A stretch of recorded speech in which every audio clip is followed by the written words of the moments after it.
name's Owen, and I'm the Dungeon Master of our Return of the Giants 5th edition homebrew campaign. Hi, I'm Ali. I'm playing Lyra, the Eladrin Spore Druid, and she is just a little bit obsessed with mushrooms. Hi, my name's Simon. I'm playing the character of Ember. I'm a wildfire druid who's on a quest to be the very best there ever was. Hi, I'm Dave, and I play Harry Harrington, the Harrengon, the roguish merchant with the heart of gold. My name is Christian. I'm playing Bartholomew, the romantic dancing Owlin, Paladin of devotion. Hi, my name is Matt, and I'll be playing Niles Silverwind, the Owlin, Way of the Sympathy Monk. Hey guys, I'm Jared. I play the character of Threign, the boisterous frost giant, the Goliath, path of the giant Barbarian. Hello there, lovely listener. This is just a warning to let you know that this episode of Return of the Giants may contain adult language or adult themes. Hello! Hello! Hello! Greetings, everybody, and welcome back to the Lost Archives for our Return of the Giants campaign. It is wonderful to see all of your gorgeous faces joining us once again for our homebrew 5th edition adventure. Now, we only have a very couple of quick announcements tonight. I know we ended on a little bit of a cliffhanger last session, and I want to make sure we address that as quick as possible. So we were jumping straight back in where we left off on that cliffhanger very, very shortly. The only fun announcements I have to share, this is hopefully the very last time I will be in this quite echoey space. The next session we record should be, if Aussie Broadband deliver the NBN box on time, should be in the new house, in the new space with the noise-cancelling foam baffles on the walls. Fingers crossed I can get it all set up in time. It's going to be a tight turnaround, but it should be all up and running for next Wednesday. So hopefully it just sounds that little bit crisper. There's less dog interruptions from the pups who occasionally like to just get a word in and make sure that people know they're there in the background.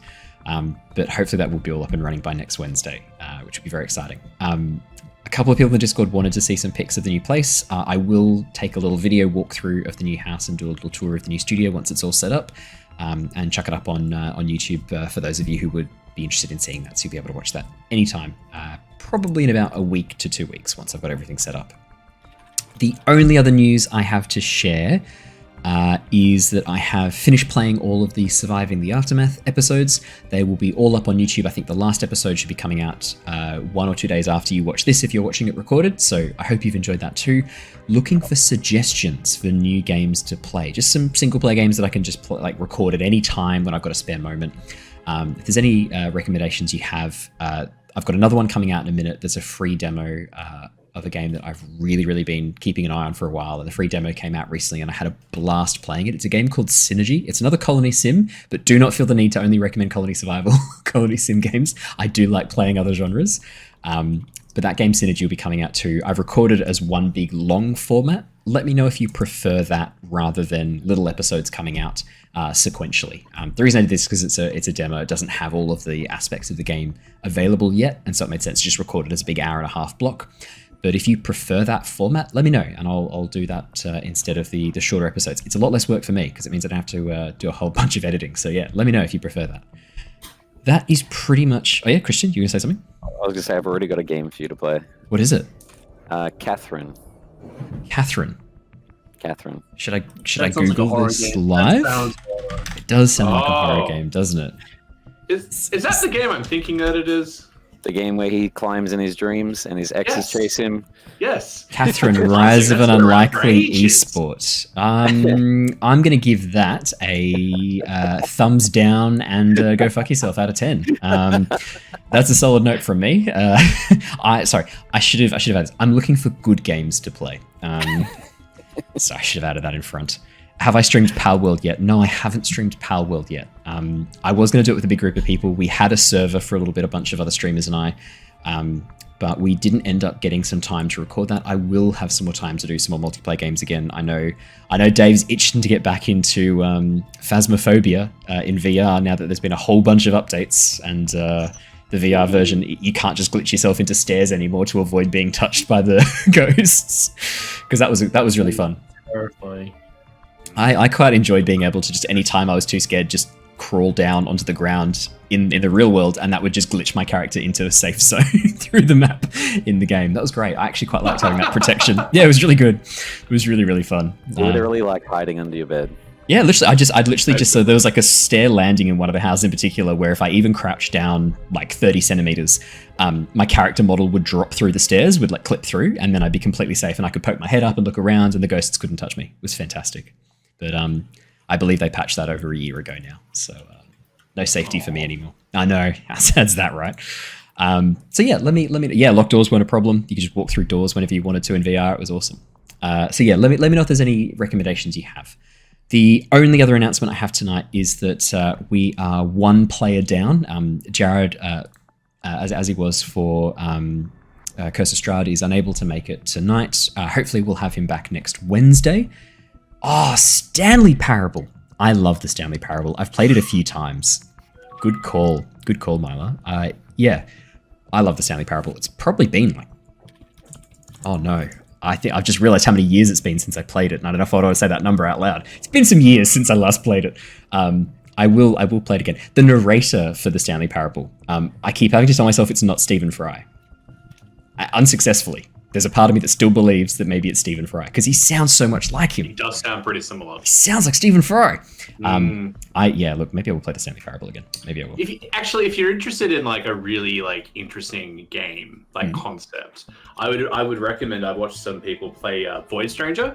If you've heard of that. Which one? Sorry. It's called Void Stranger. Void Stranger. Yeah, it's really interesting. It's kind of hard to explain, but I would definitely like look into it. It's basically like, you know in Zelda, like the old like Zelda games, how you used to like move around a map and you like move blocks around to like solve puzzles. Yeah. Okay. It's exactly that, except the entire game is just puzzle solving. But there's also like some really cool gimmicks and things that they borrow from different games, and there's a really interesting storyline. And it also connects to other games that the developer has done, like through really weird like end game stuff. So it's really cool. Wow, it's got some exceptional reviews. Oh my god, yeah, okay. Oh, yeah. Done. Yeah. Great recommendation. It's very, very cool. And then when you think you've won, you play again as a different character and you get different endings. It's a whole thing. It's really good. I see. Favoritism. Don't want to play Catherine.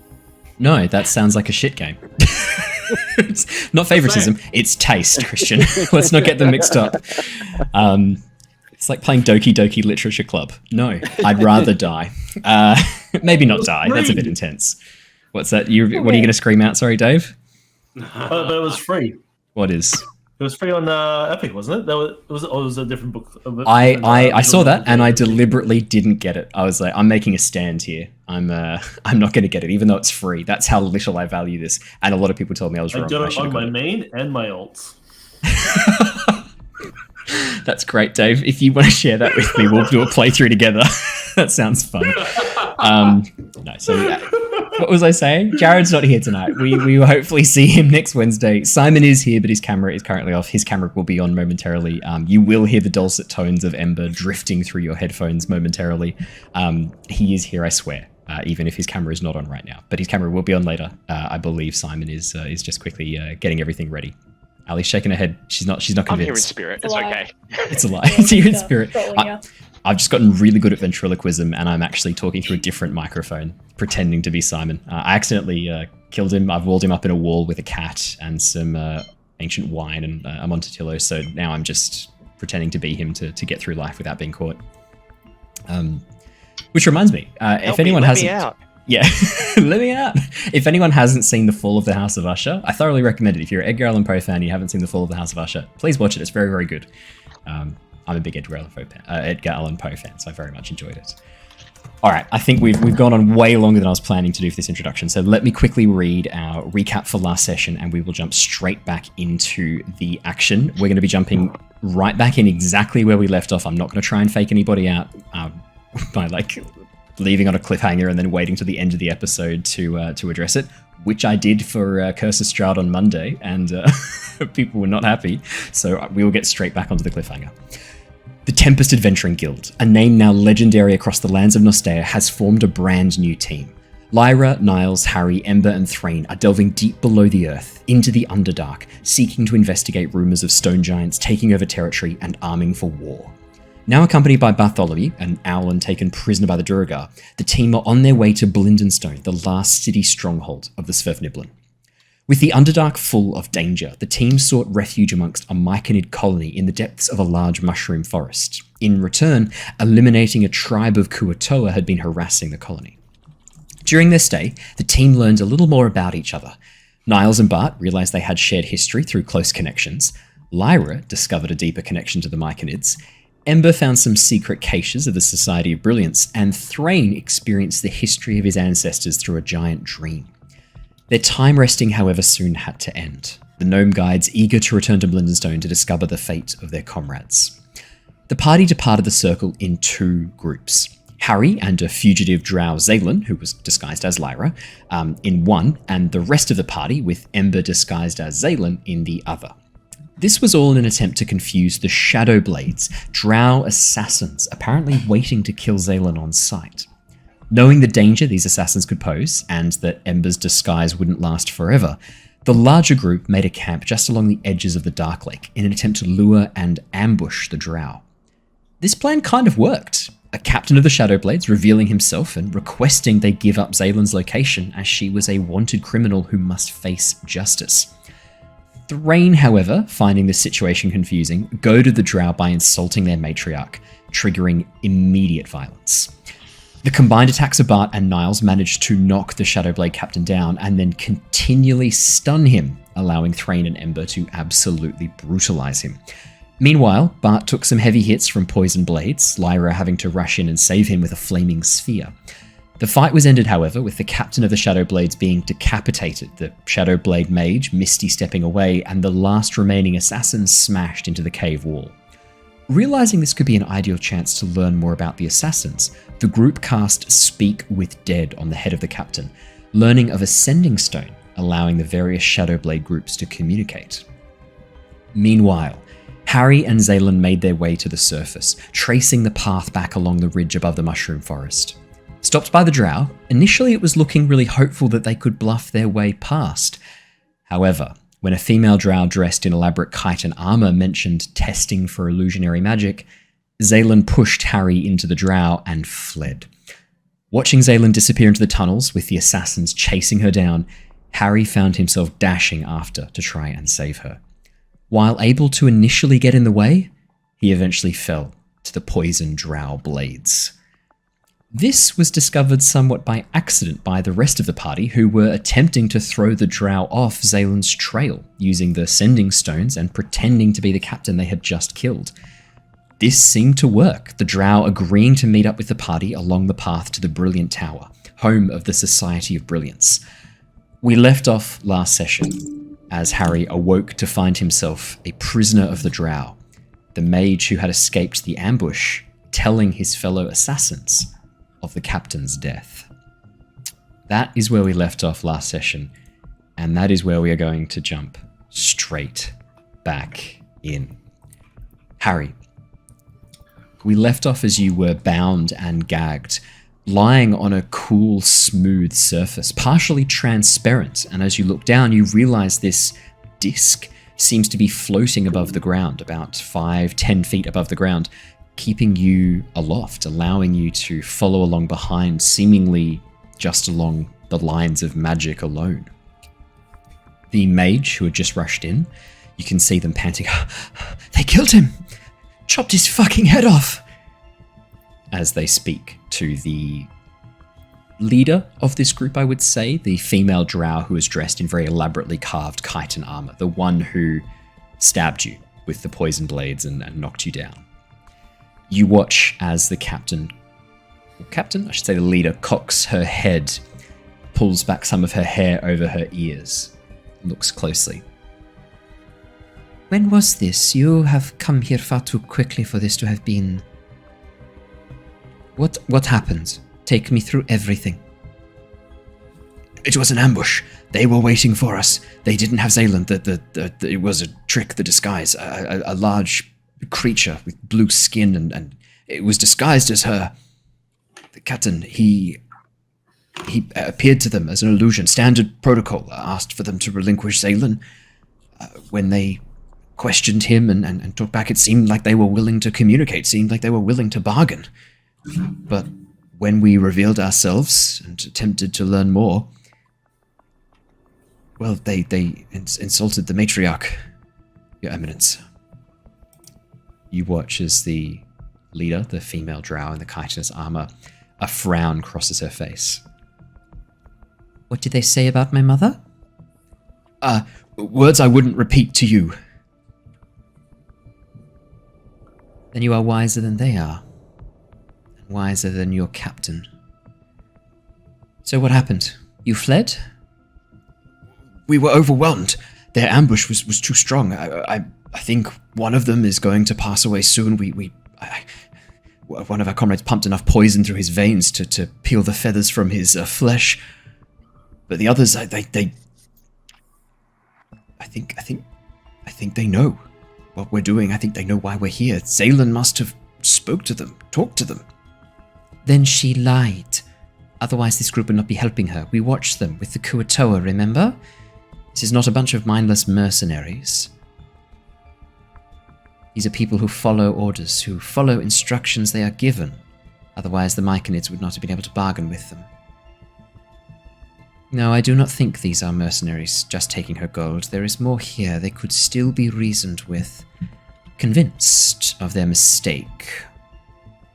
Perhaps converted to our opinion, our truth.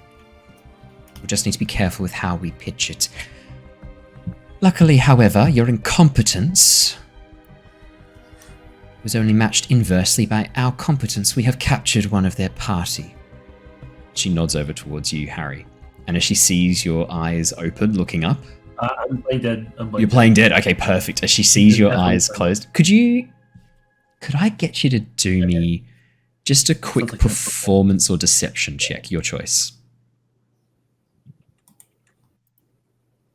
25.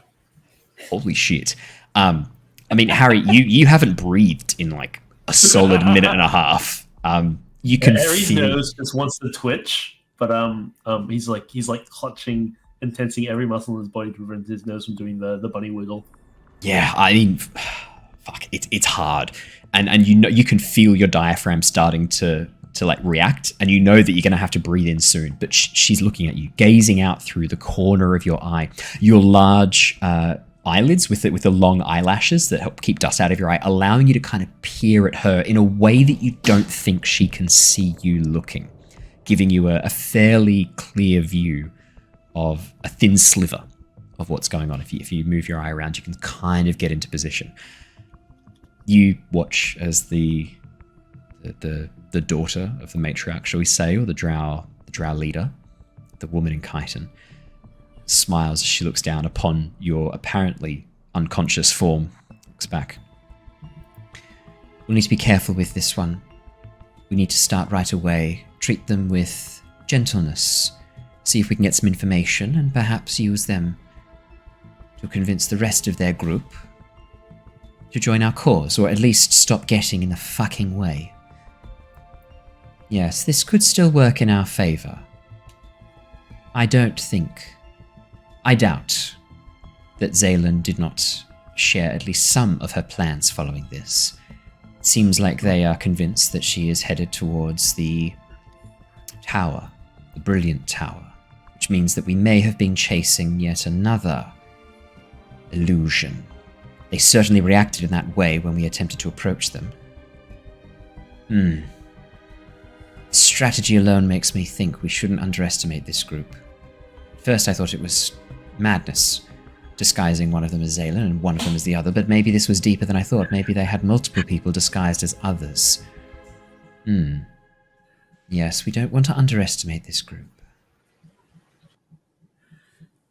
But we can't discount the chance that this is all an elaborate trick. How long ago was this? I came here as quickly as I could. It's barely been an hour. Exact timing, please. This is important. I need to know when Captain Lorzak died. When he was beheaded. Because we had a message from him about an hour prior. I need to know if it was him. I'm sorry, I wasn't keeping track of time while I was running. I couldn't give you an exact number. Lol, save me from these incompetents. Well, do you have anything else to say for yourself? You abandoned your post, abandoned your captain, and ran here with, frankly, useless information. I'm sorry. And as he goes to finish that sentence, you watch as the woman pulls out a knife and stabs it up through the lower part of his jaw. He sort of freezes in place. She pulls the blade free. She lets him drop. As he rolls around on the floor gargling, one of the other members rushes to go to his side, and she holds up a hand and goes, "Wait.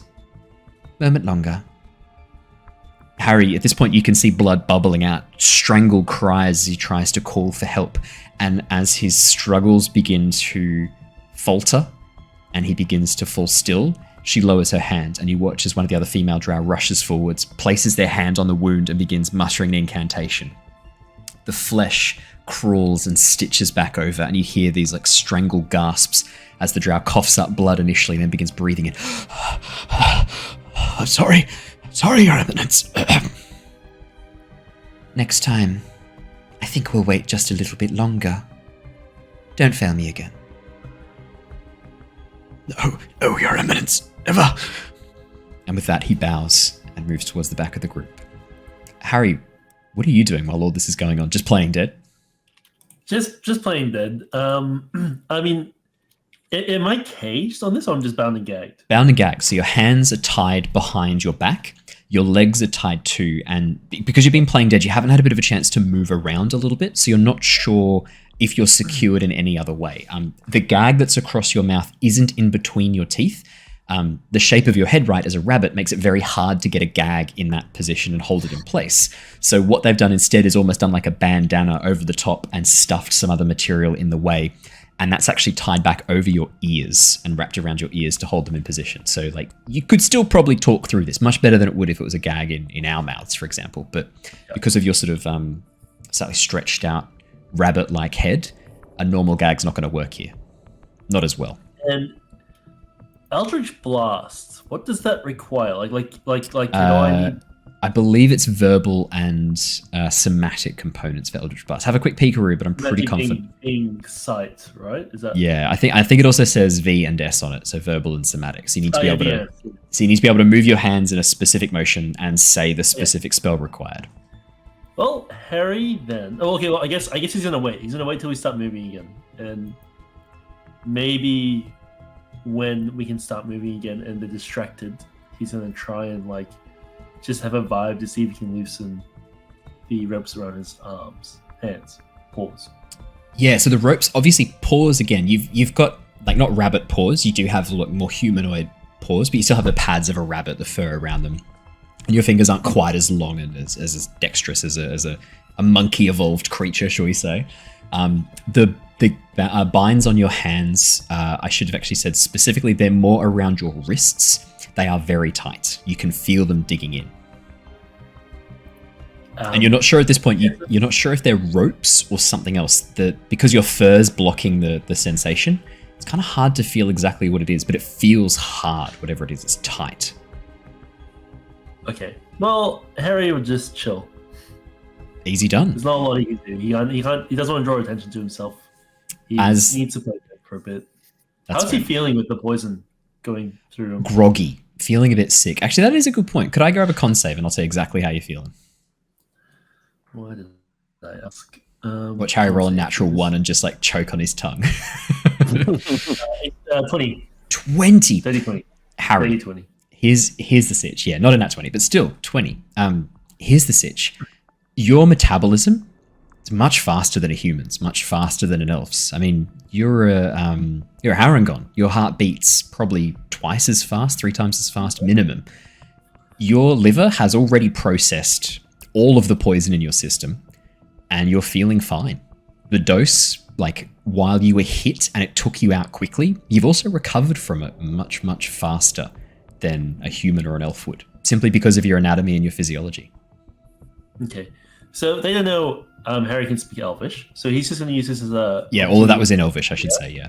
Yeah. He's gonna use this as an opportunity to just play dead, look for an opportunity to escape, if there is one, but in the meantime, just try to get information about what they are and what they're here for. Yeah, it's not even that they don't think you can, like, that they don't know you speak Elvish. They specifically think you don't. That was one of the things that you did successfully kind of trick them on during that that stop that they did, the pullover, shall we say. Harry, as the drow continue on, the woman in the chitin armor steps up and very delicately places 2 fingers on your neck to feel your pulse. As she feels your heart beating, like boom, boom, boom, boom, boom, boom, boom, boom, you can hear her kind of sigh and go, it'd be so much easier if I knew what the normal heart rate of this creature was. I can't tell if it's dying on us, making it useless, or if it's fine and normal. Do any of you lot know anything about rabbits? There's silence from behind you. You hear a, of course not. Water skin. Now, I'm going to try and wake this thing up. We need to start on the right foot. As you hear the sound of rustling behind you and a quick call from one of the female assassins, you suddenly feel a hand going behind your head and very gently helping you upright. Your hand's still behind your back at this point. And with that, a very, very gentle hand slowly caresses your cheek and then begins to very gently pull open one of your eyelids. I roll my eyes back in my head. As you do this, she goes, hello, are you awake? We have some water for you. Harry's going to keep playing dead. Yeah.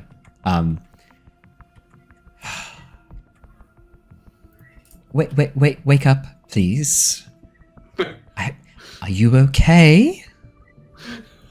Then the hand becomes a little bit rougher with your chin, tilting your head back with a bit more force than before, and you feel water being dashed on your face, essentially. The water skin being upturned and water splashing on your face. Oh, I'm sorry, I've spilled I was just hoping to give you a drink. Are you still pretending to be dead at this point? Unless they waterboard me, I am pretending to stay unconscious. Nice. Oh my Okay. God. She stops. It's not a constant stream of water. It's just a little dash of water to try and like jolt you awake and give her the ability to like be like, oh, I'm so sorry. I was just tipping it down to offer you a drink. As this has no effect, she just goes, oh, fuck this, and lets go of your head. Your head just thunk straight back on towards the onto the Tensor's floating disc. Now the question is, it is very hard to just allow yourself to fall when someone suddenly lets go. Can I please have a dexterity saving throw, Harry, to see how well you do at this? That's a natural 1. You were rolling so well. It was like bound to happen eventually. And it's dex. You're good at dex. A natural 1 for you is still a 7. I was like, this will be fine. Like, I shouldn't have even bothered asking for this. Harry's going to ace this roll. Natural 1. Harry, your head stays still for a moment as she lets go. You then open one eye, look around, see she's not holding on, and then dramatically go, fall backwards onto the disc. You watch as there's this moment where you hear a little bit of almost like the beginnings of a laugh from one of the drow behind you that is instantly cut off with a as the drow in the chitin, the woman in the chitin armor looks down with this withering glare. How long have you been awake? Is she speaking common now, or is she speaking common? Okay.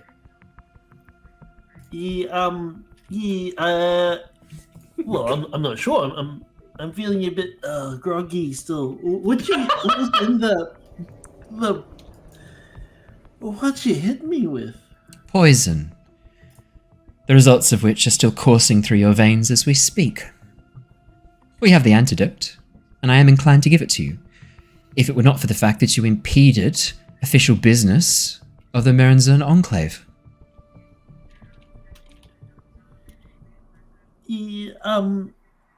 Yeah, I was just doing what I was told. Aiding and abetting a criminal. Ignorance of the law is not a defense from it.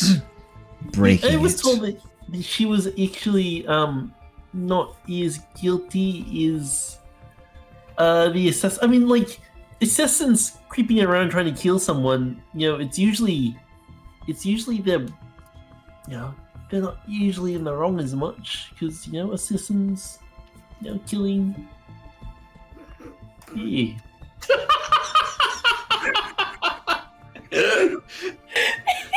The arrogance of surface dwellers to come down here and impose your rules and your morality on us. How would you feel if we came to the surface? Had you abide by our laws, our morality?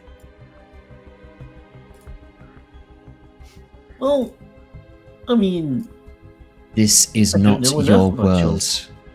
You do not belong here, and you are interfering in things which you do not understand. The fact that you are still alive is a result of my mercy. Do not test the limits of that mercy, because I will tell you now, it is narrow and swiftly broken. Yes, ma'am. Yes, ma'am. Better. That figure we were chasing. Clearly one of your companions, otherwise you would not have run after her with so much gusto. Were you afraid we'd capture her? Well, I mean, I was just told to accompany him up to the surface, and yeah, the team thought the less I knew, the better. Are you trying to tell me you didn't even know who you were accompanying? Well, I mean, yeah, yeah.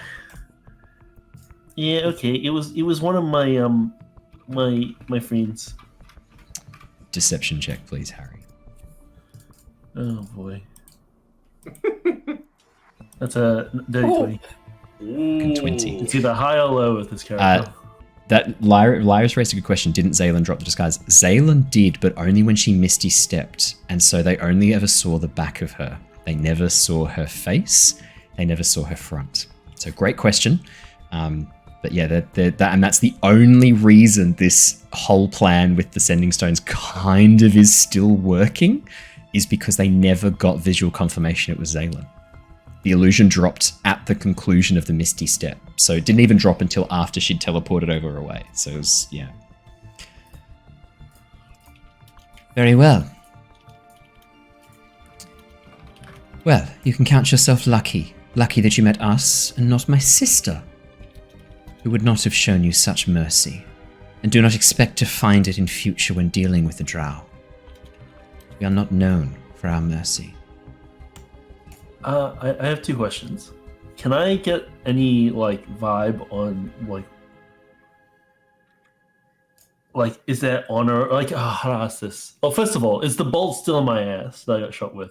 Is the bolt still in your ass? The bolt does not seem to still be in your ass. Yeah, that's good to know. You're sitting up, and so the bolt's not digging into your left cheek any deeper. I'm not on a skewer. I will say, you know it's not in there. You get the sense it's been removed. So what did Zaylin do exactly? Did you not just hear what we said? Why are you even getting involved in this? You're lucky enough that we're not killing you on sight. Who are you to question us? Which I didn't understand. But no, it was just if we know the whole story, then I could help tell my party about what's actually going on. We only heard one side, I guess.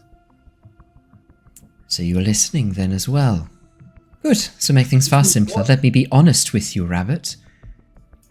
We think possibly your party still have Zaylin, or that she's escaped in another manner.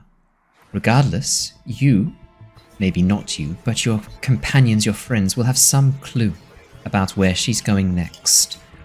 We will get that information. I personally would prefer if it was bloodless. I don't think anyone needs to die over this. I think enough already have. I'm prepared to treat this with diplomacy. But I am not patient. I am not forgiving. This needs to be sorted quickly.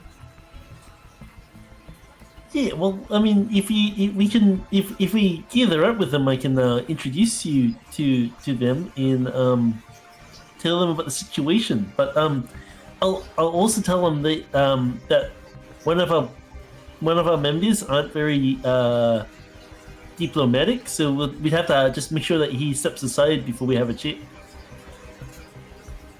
What do you mean? That's in case I'm AFK. I mean, like, Threign will just ask him to step aside. Yeah, no, that's absolutely fine. I got that. Yeah.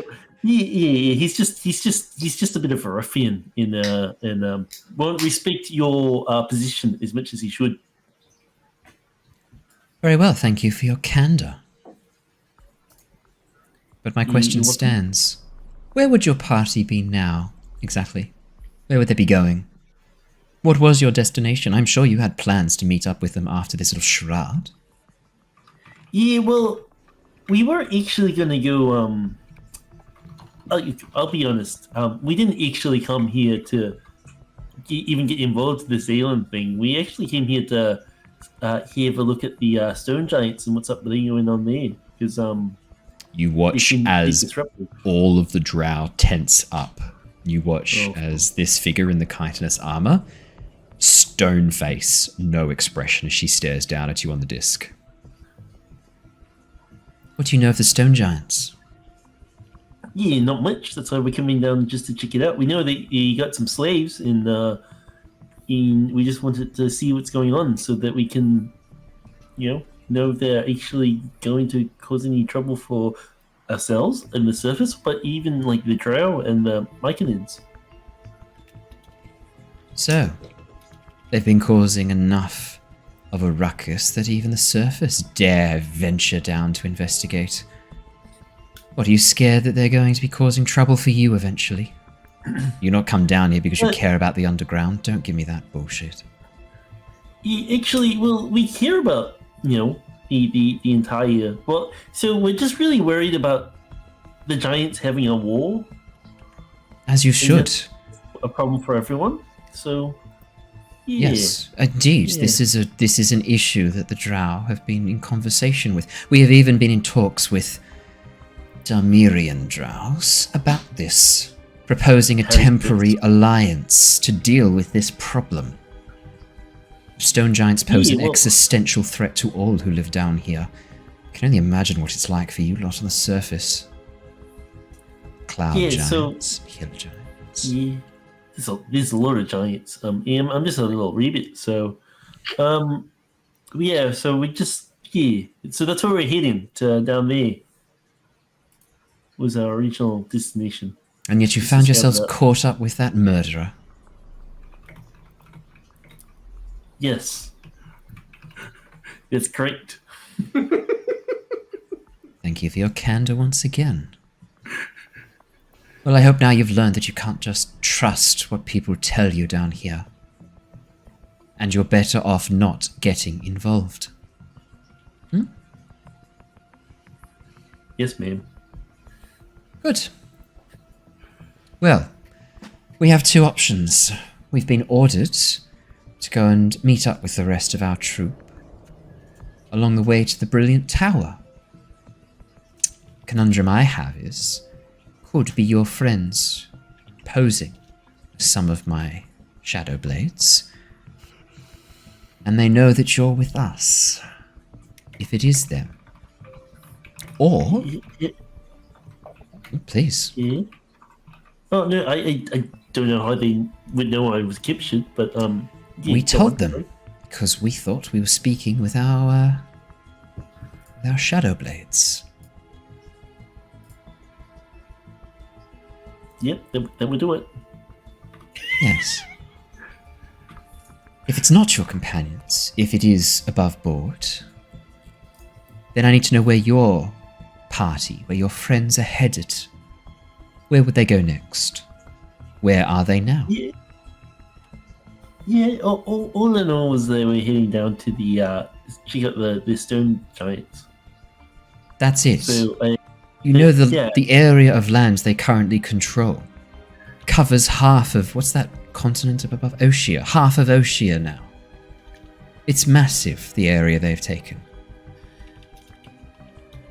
And what, only 5 of you came down to deal with this? Is this some sort of sick joke? No, it's a scouting party. You watch as she smiles, and you hear a bit of a chuckle from the other drow. Oh, right, you're the stealth scouting party. Very well. Well, I wasn't trying to be stealthy when you caught me. I'm sure. Oh. Where would they be headed? I need specifics, please. All I know, they were heading down, and they were being led by a couple of locals, little fellas. Yes. Did notice them with your group. So they're your guides, are they? They looked like escaped slaves to me. Yeah, they're both. To be honest. Right. Impoverished gnomes, escaped slaves. There's only two places they could really be going. One of which is far too dangerous for them now. They didn't mention Blindenstone, did they? Yeah, not to me. You can only hope they're not heading back there. Blindenstone's a graveyard now. Ooh. Well, I mean, what's this about the Tower of Brilliance? Oh, some researchers, a group of people from the surface, from the Underdark, who come down here and observe, draw conclusions, take notes about the ecosystem that is the Underdark.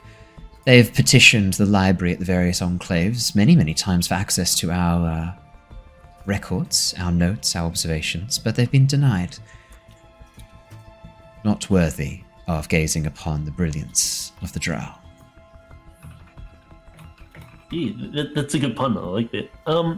Well, we could meet up with them there, and like my party are looking into the. I stone doubt giants, they're so headed we to the can help you Society if you of.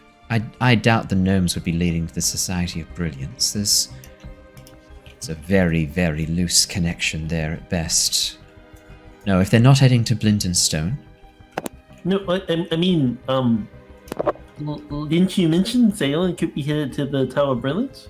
Yes, that's what our report said. The question is, do I believe those reports now? I have to have a choice to make. Your companions, how capable are they? About as capable as me. Oh. You watch as she sort of nods and smiles and goes, okay. Honestly? Maybe then the report came in just before the ambush. Yes, it is possible. Okay. Well then, if I believe you, Rabbit, then we need to make our way to the Tower of Brilliance as quickly as possible. There is still a chance of cutting off Zaylan before she can escape. Now I need a promise from you that you're not going to be a problem. Because believe me, you won't get a second chance. This is it. Do anything I do not directly approve of, in any way, piss me off. And I promise you, you will not wake from the next sleep you fall into. Yes, ma'am. Could I have some of that water that you were offering earlier? You watch as she smiles, reaches down, uncorks the water skin and holds it out, tips up, goes, of course. Offers you the water skin. As you drink deeply. Oh yeah? Oh no. Yeah, as you I was like, oh fuck, what's he gonna do? I cast explode water! As you drink deeply from the water skin, it has a slight sort of like musky taste to it, but it is clean, it is crisp, it's refreshing. Similar to the water that you got from the barrel stalks in the Myconid circle, actually, when you refilled your water skins from there. As you drink deeply, the cold water flows down your throat. You feel refreshed. You feel that thirst begin to subside as your mouth, which was quite dry, as you sort of wriggle your little rabbit upper lips and get it round, you begin to feel a lot better. Thanks for that. You ready if I just rest through a bit? The poison still messed me up a bit. Yes, perhaps you are a bit small for the dose I gave you. It was meant for Zaylan, until you got in the way. I thought you were aiming for me. Yes, I was, because you got in the way. Oh, yep. Understood. Good. Keep quiet. don't cause trouble, and you'll be back with your friends unharmed. Understood? Yes, ma'am. Harry, are you lying? About what? What specifically? The yes, is the yes, ma'am. You've agreed so far to what she's saying. Are you in the process of trying to like play along, looking for an opportunity to escape? I'm playing along with the opportunity to like keeping an eye out in case you see without intel gathering about what's going on, what the actual position is. Looking at Zaylin, she did push me into them. Right, so like I trust my team and I want to make them proud and do what they want me to do, but also if we've all been fooled, Harry wants to know. Perfect. Well, then if there's a way to diplomatically solve this, Harry would like to help with that. Okay, perfect. I just got a bit nervous when I heard you asking about Eldritch Blast a second ago. I just wanted to know. That was more to know my options. Yeah, I figured. Perfect. Yeah. Well, that is perfectly on 8:35. Dave, you may, if you need to rock and roll, I will catch you later. We'll see you maybe towards the end of the episode. Thank you for joining us for a little bit. See you in half. Let's jump in with the rest of the party. Dave has to pop out for half an hour, or as he puts it, a halfer, which I quite like now. Yeah, I like that. Back with the rest of you. Having just passed this message through the sending stones, you were in the process of walking away from the ambush site that you had set up. Threign walking with a 3-sphere Niblin back on his back. I guess we're going with that phrasing. Once again on his back, as they use a piece of parchment that Ember had provided from the Book of Davian Hornsorrow. You can see Gobbledy is drawing out a map of some of the surrounding caverns, a rough guideline of what the area looks like, as well as a couple of points where he thinks the Drow might be planning to meet up on the way to the Brilliant Tower, to the Society of Brilliance headquarters. While that is going on, while you guys are walking through the darkness, the pathway that you're taking is leading down further towards the edge of the Dark Lake. This section, in fact, culminating in a bridge, a long, narrow stretch of stone that has clearly been worked a very, very long time ago. Anyone who speaks Dwarvish can see Dwarvish runes carved along the entrance to the bridge and along the pillars and crumbling spires holding this large construction upright. But the bridge has definitely seen better days. This is no longer being actively maintained. And anyone with a passive perception of 14 or higher, as you begin to make your way across the bridge, you can see some of the damage almost resembling like someone's reached up and pulled bits off it from the side of the bridge. These sections that are being like grabbed and torn away, leaving at the very middle of the bridge no stone guardrail, just the dark lake below, the black abyss that falls away to bottomless depths as far as you can see. Gobbledy at this point is happily chatting away to anyone who's listening, talking through his integral position as one of the cartographers of Blindenstone, noting his very vital role, a very vital role that I played in. I've gone British for him. That's right. A very, very vital role that I played right in making sure that all of the pathways were correct, making sure that we had all of the entrances hidden away really nicely, make sure they all joined up. It's much harder to join up a hidden tunnel to another hidden tunnel if you don't know exactly where they are. Think about it for a moment. You realise it's much harder than you think. As Gobbledy talks along. What are the rest of you doing while this is happening?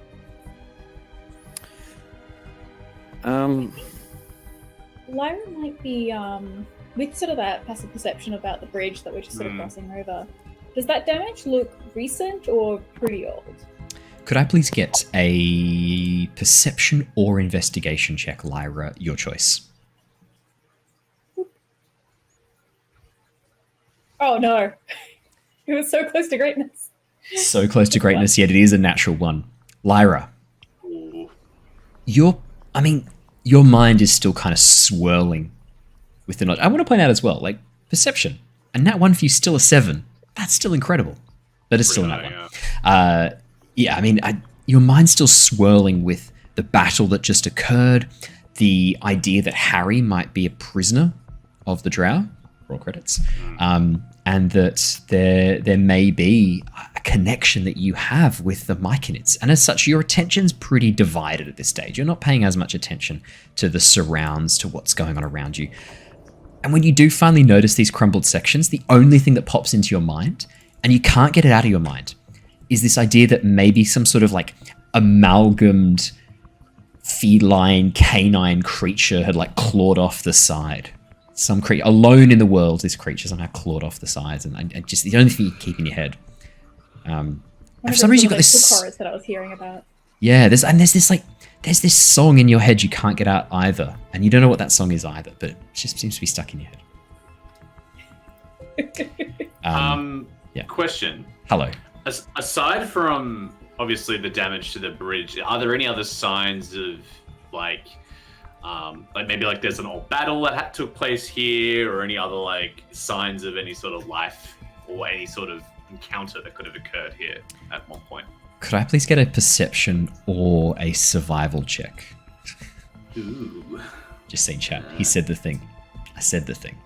He said the thing. That better be the title for the episode tonight. Did I call the last episode that? I might be in trouble if I did. No, I didn't. That's okay. I can still call it that for the YouTube episode. It'll still make sense. The context still be there.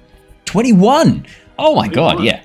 Niles, nothing escapes your keen owl senses as you stare around. Except, yeah, you have to move your head. That's right. You can't move your eyes. Yeah. It's your head on a swivel. Yeah. Niles, it's not obvious. In fact, you think this would have required a pretty keen, careful observation, or at least maybe someone who knew about this in advance to spot this. A long time ago, years probably, it looks like there was a major battle here. A major battle. There are signs of like chips in the rock, which definitely have come from some sort of sword, maybe a short sword or a long sword. There are sections where the rock has been caved down, where it looks like maybe a warhammer has struck that area, or a mace. And there's fragments of this very old rusted armor. Just fragments of it that remain at the edges of the bridge. But far more rusted than it should be, which kind of throws you off a little bit, thinking about how old this battle was. I mean, the signs to the rock, lichen has just started to regrow in some of these sections. You can see some sections where fungus have grown. You don't know how long it takes these plants to grow in the Underdark, but if it's as quick as it is on the surface, a couple of years. But then the rusted armor, we're talking a decade for armor to rust this badly. And you'd heard that the Dweragar smiths were renowned for their working of steel. It shouldn't rust this quickly. But all around, there are fragments of armor rusted. And as you peer over the bridge into the dark water below, you can see along the pylons that are holding the bridge up, the large stone pillars holding it aloft, a platform at each one, about a meter or two below the surface, covered in reflective armor. Broken swords, broken helmets, shields, piled up around the bases of these large pillars, about 1 or 2 meters deep below the dark water. You can see small schools of bioluminescent fish swimming around through the gaps, forming these trails and patterns in the water as they do so. And as you look over the far end of the bridge with a 21, there's a mound of what almost looks like black sludge, this dark brownish grey material, almost like glued against the side of the bridge, partially on top of or growing across what looks like an old battered dwarvish breastplate. Oh wow! So this would obviously be a largish mass then for me to be able to spot it on the other side. It's about 40 centimeters, 50 centimeters in diameter, from what you can see across the surface of the armor. But if there's more of this, like fungus or lichen or slime mold growing underneath the armor, I mean, if it's stretched out, it'd roughly be sort of like 80, 90 centimeters in all directions. If it was a sphere, decently big. Yeah, I guess I sort of like hold up and I sort of survey the scene, and I just relay this back to the team. It appears there must have been some sort of battle here long ago. Can't quite place when it was, but I can see the armor and the damage to the bridge. Something happened here. Gobbledygook, do you know of anything that happened here a couple of years ago, maybe more? Gobbledy looks up from the map that he's currently drawing mid-sentence, having talked this whole time. Pauses and goes, is this the bridge of... And then you hear Gook sort of silence and go, no, work on the map. I got this. I can talk to them. Yeah, I mean, we don't normally take this route. I mean, this is known as the Bridge of Death, but it's the quickest route back across. There was a big battle here about 3 or 4 years ago. Duergar, 2 clans fighting against a clan of Drow. The Drow annihilated them. It was brutal. They used some sort of magic. It like disintegrated them and eroded them away and like liquefied some of them. The stories are brutal. One of our scouts was nearby and watched the whole thing. We were worried that the Duergar were coming to... Sorry, I'm getting back into Gook's voice again, sorry. Yeah, we were worried that the Duergar were going to come back and like try and attack Blindenstone, but it turns out they had a beef with some Drow. I mean, we didn't think it'd escalate so quickly. These were Darmirian Drow, but they employed some magic that was just... It was horrifying. We'd been in communication with the Darmirian Drow of the Enclave for a little bit. We sort of cut off communication after that point. We were a bit scared of them, if I'm being honest. Naturally, yeah. I think you have every right to be a little bit worried. That explains the erosion on that chest plate there. This conversation's happening with all of us here, right? Yeah. Threign's at the front with you. I think you and Threign, Bartholomew, were trying to sort of keep everyone moving, keep the group going. I will step to... So with me and Threign, if we're keeping everyone moving, probably like the back of the pack, trying to usher them, I'll make my way to the complete front of the group closest to the bridge as Niles is trying to gather this information, talking to them. And I just want to pop a divine sense if a bunch of people died here and like are about to walk over a bridge that's literally called the fucking Bridge of Death. Yeah. By the gnomes, to be fair, by the gnomes. You don't know if that's his actual name. It has a name. I know. Dwarvish runes. He's basically telling us that we're walking over like Native American gravestones of this bridge where thousands of people were liquefied. If something is evil spirits of unrest, maybe 2022. Like it wasn't a big. Like, it wasn't. I'm sorry. They only liquefied 20 people. That's objectively better than 1,000. That is objectively better. That makes it way better. That's fine. What are we worried about? I agree. I think that's absolutely fine. Like that's the difference between it being a crime and it not. 21's too far. 20's fine. So Divine sense, yeah. So you get celestial fiend or undead. No celestial cover. So even if they were invisible ghosts, they would still sense them. Yeah. Yes. No fae. No, sorry, don't get fae. No celestials, no fiends, no undead. Okay. Is the ground desecrated? Or it is not. It's not desecrated. Like it's not desecrated. Okay. I'm fine. I'll just listen to the conversation passively as I did that. Threign looks and goes, I am sorry to miss such battle. Sounds good. Sounds like it was fun. Except when mages use stupid magic. Would have been better if they just fought with swords, shields, hammers. It's weird hearing them say, Threign, that the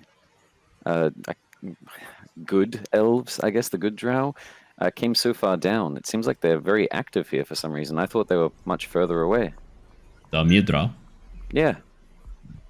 I don't know where Enclave is. No, where is Enclave of Darmir? How close? At this point, you see Noose kind of chirp up a little bit. Right, well, there's a number. Like, there's no like big cities. The Drow have always lived in these kind of like enclaves. The largest have maybe a couple of hundred members. The smallest, maybe 100. Maybe less. Small outposts, but the Darmirian Drow have one big location where they all amass, and that's much further towards the east, underneath the what would you call it, Balmir, the land above where the hill dwarves, no, mountain dwarves, right? Yeah, where the mountain dwarves live. There's a group up there that's their major outpost, and that has thousands of Darmirian Drow. But they have enclaves, those who are not part of the major cities and who do resource gathering and information gathering. There's 2 enclaves One very small, more of an outpost, really, that is only 2 or 3 days walk from Blindenstone. So maybe a day or two from here. We're actually going to kind of skirt not too far away from it. Okay. I'd avoid it though. That's a much more military outpost. They tend not to really want anyone coming close. They guard their borders well. When we've come for them for aid in the past, they've turned us away, like flat out. There's a larger enclave about 5 days north of here. We have a way we can get a little bit closer, same as we can get to the Tower of Brilliance. One of our secret paths can get us a wee bit closer, but and they have been friendly and traded with us in the past, but we've not really had a huge amount of contact with them since all this problem with the giants and since we were captured. In fact, I don't know if what's happened to them or what's happened to Blindenstone since then. So Well, I don't think that it's too prudent, to be honest, needing to go in their direction. I was more so just curious why it seems like they're so active if they're so far away. I can tell you more about that. I was alive. I was captain of our defenses when this went on. This was fine. More stories can probably wait for another time. I think we're on a bit of a clock at the moment. Apologies both for your own city, if it's been raided, and for our friends now. Everyone else, I think we need to come to a decision rather than talking about ancient history. Yes. Are we going to the Society of Brilliance Tower to meet with Harry's captors, or are we going to Blindenstone first? We probably shouldn't be talking about battles that happened decades ago right now. We don't have time for that. You hear Threign mutter, I always have time to talk about battles. Sort of kick a stone over the side of the bridge. Surely we're going to go get Harry first, right? We have to retrieve our comrade, of course. I mean, who knows how many things they're going to be sticking them with? Like, what if they get hungry for, like, rabbit stew or something halfway through? Okay, I just didn't know how far away it was and if we would have the rations and preparations. I know Blindenstone's purpose was a stopover point. I didn't know if we still needed to do that. I'll sort of open my bag and take a look at the little bits of stuff that I got from before, from the Drow. I'm pretty anxious to get back to Blindenstone, especially since what you were saying, Bartholomew, about it maybe being in danger. And I understand that you've got your comrade, but I mean, if we were to go via Blindenstone, it wouldn't add too much to the journey. And I mean, we could, like, you could have a good meal. The gnomes, the Svenniblin, will be like, we love guests when we know that they're safe and fine. Like, I think I'm just anxious about Blindenstone, and like, I know that Gobbledy, you can direct them straight to the tower, right? Yeah, I can get them straight to the tower from here, but I mean, why not go via home first? Then no offense, but I don't really care about going to the tower, and then I can just stay home, and I mean, you lot can just go and deal with it. I've travelled enough. Hey, no, hang on, we're travelling together, Gobbledy. We've got to go together. Yeah, Pardon, but how much longer would it take to go via Blindenstone? How much more time would that add to our journey? Is this hours or days? Well, we're looking at half a day if we go. Well, it depends. There's a couple of routes we could take to get to the tower. One of them I would not advise. It's the quickest, but it's the most dangerous. And trust me, you do not want to face what's down that pathway. If we go via Blindenstone, drop off Gobbledy, Noose and I, Gook and I can take you via the passage, the secret passage, and get you to the Tower of Brilliance. But, I mean, is that where you're meeting them? It sounded like they were meeting you on the way to the Tower of Brilliance. If they don't catch up with you on the way, would they continue to the tower and meet you at the tower? We don't Or know. would they look for us in ambush? Well, The yes. problem is, even if we're meeting them on the way, we have no idea of knowing where that point is. You hear a from the back of Threign, and you watch as Gobbledy holds up the page and opens and goes, "Ta-da!" Yes. Wow. There are 4 points. Logically, if we assume they were coming from the entrance of the Purple Worm Tunnel, the 4 points where I think they could be predicting to meet up with their comrades. The what? The Purple Worm Tunnel, where we came down, where we met you guys, the big spiral hole. That's what that was? It's a Purple Worm Tunnel. And so we're going to be using another one of these? I mean, yeah, that's the quickest way to get around. I mean, purple worms carve the biggest open caverns. They're often smooth pathways. You have to climb over shit. And, I mean, most things are so scared of purple worms that predators keep away. Exactly. Yeah, so it's safer. A purple worm, something that come up often? Is that something we should be worried about? Or is To be it like honest, if they were to come up, there'd be fuck all we could do about it. So, like, we just try not to worry. That's what Goblin says. Oh, well, that's comforting. Do you have a statistic of last year how many people died by purple worm run-ins? Well, it's hard to know, right? Because if you die by purple worm, normally everyone around you's dead too, and so like there's no witnesses. Normally. So how many people have failed to return that you know that didn't die of something else? Over 1 year? Oh, like 30? 40? That's not too bad. Out of what? Out of how many scouts we sent out? Yes. Like 60. It's a really high mortality rate. Why do you think I like to draw maps? I just look at Bart. I'm like, not all of them would be purple worms. I mean, could be phase same. spiders, could be drow, could be Duragar. Some were probably taken as slaves. I mean, I was taken as a slave, but I mean, could be loads of things. Okay. So what's so dangerous about this? Oh, sorry, go ahead. I was actually going to say is about danger as well. I'm not sure if we're thinking the same minds. What's so dangerous about the dangerous path if this is the safe path? Just gonna ask that. That's a good point. 50% fatality rate. How much higher could it get? 100% less. No one walks this path and lives. It's a den. Why is that? It's a den of reavers. It's a type of like arachnid-like creature. Trust me, you don't want to go that way. Okay. Well, how do you feel about spiders? How do they know it's a path? It was a path we used to use long ago, back when we had more than one city, back when we had a number of strongholds. It used to connect two of the major strongholds to Blindenstone, but then there was an infestation, and they just wiped everyone out. I mean, let me paint a picture for you. How do you feel about spiders? Quite ambivalent. How do you feel about spiders with 6 mouths across their bodies? Large gaping teeth, tongues that can reach out and pull you in, eyes that move and shift across their forearms, skin like black tar. How do you feel about that? That's you're painting a very interesting picture for me here. Huh? Yeah, they're cursed creatures. We don't go near them. I also don't like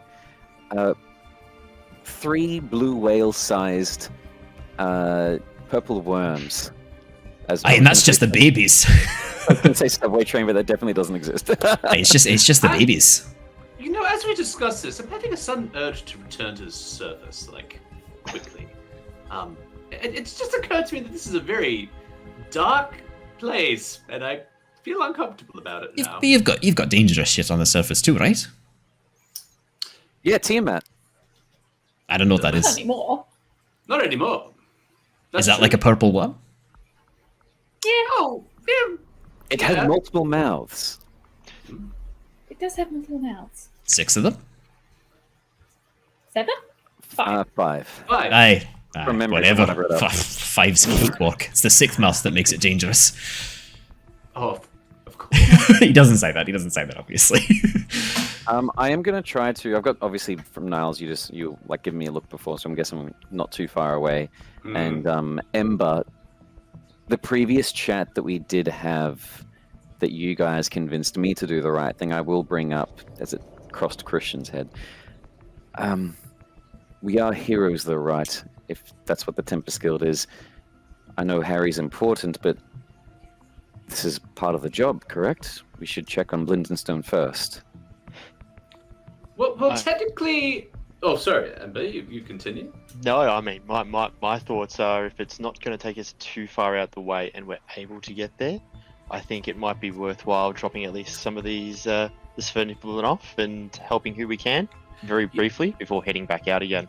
I do believe, I agree with Ember. I don't believe approaching the Drow with the gnomes is a smart idea. Especially since we believe that there probably will be more of them. I don't want the gnomes to get caught up in the crossfire, so to speak, if things come to blows. So I think it would be pertinent to drop them off home and continue on the way. Harry's proven himself to be quite a good member of the group. He's going to cast Eldritch Blast in one of their faces and get himself killed. Harry's Threign doesn't also say been that. Threign known doesn't to say that. Try and steal a crystal out of a giant construct and get him thunderstruck. We all have our weaknesses, Lyra. And didn't he try to steal from dead baby Myconid, like in front of Myconids? Like I said, we all have our weaknesses, and Harry's is one of relieving people of their possessions. It worries me that we only know about these 2 chances of him stealing stuff. If these are the only 2 we know, and these are the most obvious I could think of, how many more things has he taken? I'm going to check my pockets. Technically, Harry isn't a member of the guild, so to speak, so... I mean, technically, if we're going to sign up when we were at the guild hall before we... I think you guys signed him up. I keep forgetting that we went home.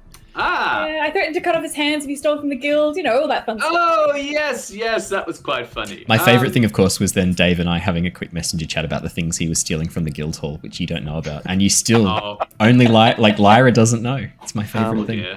Well, look, best case scenario, thinking in a positive manner, the messages that we had back and forth with that female drow, the information that we had learnt, Drokar, her name, if they, from the sounds of it, they don't have Zaylin, that means that they need information. That means that they'll want to speak with us. So even if our plan has worked, not worked, whatever the situation is, they'll at least be interrogating Harry. So at worst, we find him without a finger or an ear, but still alive. Unless he gets loose and tries to steal from them. Unless that, I'm thinking positively. I'm enjoying this positivity from you. It's rather refreshing, actually. Robert is quick. He's rather sneaky. He can sneak. I have not seen him when he has wanted to not be seen. Except that time he tried to steal from a dead child in Myconid Circle. But look, I'm sure. Like I said, I'm sure Harry will handle himself fine. It would be unfortunate if he does lose a digit. But in any case, I believe our course of action needs to be that we head via Blindenstone, drop the gnomes off, rest up if we need to for an hour or 2, and then continue on to where the tower is. Now, what would be the best way? You said there were 4 approaches to the tower. Yeah, if we were to go straight to the tower, there's 4 different routes. But don't worry about that. If we're going via Blindenstone, then the easiest way is to just head across the bridge. We'll get back into one of the more secret tunnels. Oh, no, but you lot are too big. We'll take the overland route. We'll get back to Blindenstone, and then we can take the special gnome way to get you to the tower quickly. The great thing about this is we don't even need to come with you to the tower. If you're worried about us, and if there's stuff that we need to do at Blindenstone, we can just put you on the route, and you'll get to the tower. It'll drop you off maybe like 10-20 minutes walk, just downhill to the tower, and you won't miss it, I promise, once you get out from behind the rock. Well, I think that sounds like a plan. What do we say? As long as I get to kill Drow, I am in. Excellent. Actually, I did have a question for you. Who's the older deep gnome? What's his name? Noose. I did have a question for you, Noose, actually. Not that I mean, I'm just assuming. You wouldn't happen to know much about those drow that we encountered at all. Do any of those names ring a bell to you? Not that I'm sure you keep your distance from them, but have you heard anything about them? No, I'm sorry, I don't recognize any of those names, but they were definitely Loth Swan Drow, followers of Loth. The patterns on their chest plates, we trust me. If we see that emblem, we do not go near them. We only go near Dalmerian Drow, like rarely at best. We would have avoided this group. Absolutely. You haven't heard of House Magraban before? House Magraban? I feel like it sounds familiar. I'm gonna get him to roll a history check. Let's see what he knows. Oh, cool. I just thought it would make sense because he's like the only local that might know information about it. Aye, it is ringing a bell. 16. That's pretty good. And he's not. It's ironically, history is not one of his strongest skills. It was only a +1. Which is cool. Actually, maybe I need to restat him. He's proven more intelligent than than I originally planned him to be. Nice. That does ring a bell, Magraban. It's an enclave really far from here. Really, really far. I've heard the name mentioned by, I feel like by the Damirian Drow. Yes. Would have been years ago, though. The Enclave, they, there was an assassination. Not the matriarch, but like one of her kids or something. And like letters were sent out across the Underdark, like messengers offering a reward for some person who did it. And the Damirian Drow were saying that like it was the fall of the House of Magraban, that this would be the end of the house without the heir. But then like I think it must have been a son or something, because there was problems with it anyway. The house was already teetering, and then since then I've not heard anything else. I don't know, but it's a long way away. It's farther to the north of here. If it was on the surface, I guess it'd be closer to like Northgard or something. Like right at the top, like really far away. We're talking like if you were walking, this would be like a month of travel. Interesting. Really fucking far. I mean, we gnomes could get there quicker, but not like a few hours. I will just put that proviso in there. We could like cut a few weeks off at best, half the time. Well, in any case, I think we have a plan. Just keep your eyes open along this bridge. It doesn't look super stable. Just there was armor underneath the bottom of the bridge, wasn't there, Owen? Yeah, piled up. Yeah. Like so imagine. Oh, sorry, you go. How far down is it?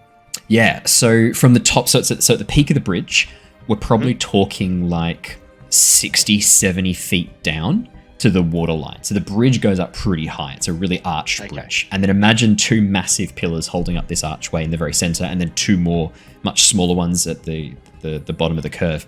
The two at the very top of the curve, the really large pillars, about 2 meters below the surface.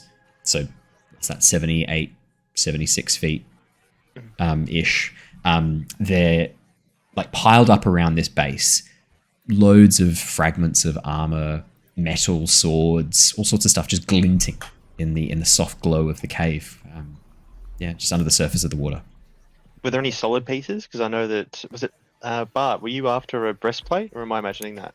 I've got a breastplate. Better armor would be better, as my AC is only 14 at the moment. But the stuff that we did find was a breastplate, which is the same as the Gloomforged breastplate. Okay. So, unless we found something on the forms of like chainmail, plate mail, splint, I'm good at the moment. Do you want to roll a perception or investigation check, Ember, to see if you can peer through the gloom and see what's down there? Yeah, sure thing. A specific check. It's a 13. 13. I mean, Ember, it's hard to imagine there's not. It's piled up stuff. I mean, and even if it's not all from the same set, you could adapt it. Blacksmith could make it work, surely. Yeah, probably would find enough stuff down there. I was just hoping to get something nice and quick, so Better but than it's probably a nothing. bit further away. Oh, yeah, at this stage I'm looking down. It's probably a bit far from what I was hoping to do anyway, and I can't see any platforms, so I'll just let it be. It's not a jumping puzzle. I'll let you know that now. No, yep. Burner, as you go down the pipe and appear at the bottom. Ember, did you want to have a look down there? Oh, look, I was just seeing if there's some armor. There might have been something down there, but I could have a look. I could just fly down there. Oh, if you can. I mean, I think it wouldn't hurt. Maybe I'll just hold a rope up here just in case, but I'll just fly down with the rope and have a look, and if anything happens, I can fly back up, or you can pull me up. Either way. Perfect. Cool. Niles, I'm happy to take your perception check from before, I thought you might be okay with that. As you drop down from above, swooping. How close to the water do you get? I don't want to get like too close to the water because, like, you know, like a day or two ago, I'd seen like a massive lungworm, like devour a poor old Kruatoa. So I'm probably a little wary of getting too close to the water. Probably wanting to, like, you know, get close enough to see what's down there if there's anything important, but also probably trying to use like the bridge itself to kind of, like, I guess, give me some sort of like protection. Perfect. Yeah. And are the rest of you... What are you doing while Niles sort of pops down to have a look? Are you crossing the bridge? Are you hanging back watching Niles? Taking notes? What are you guys doing? Keeping an eye out, I think. Making sure that, there's sort of nothing trying to sneak up on us or anything. That's very fair. Mhm. That's very, very I'll fair. start crossing the bridge, and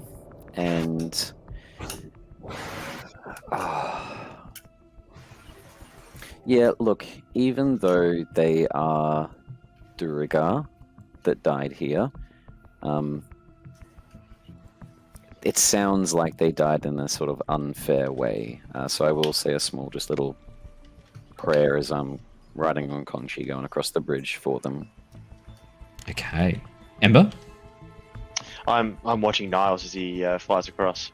Perfect. As you begin to make your way across the bridge, Niles, you just gracefully open up your wings and drop, falling swiftly before catching yourself. The wind in your wings, the air rushing past, making no sound as it brushes against your Owlin feathers.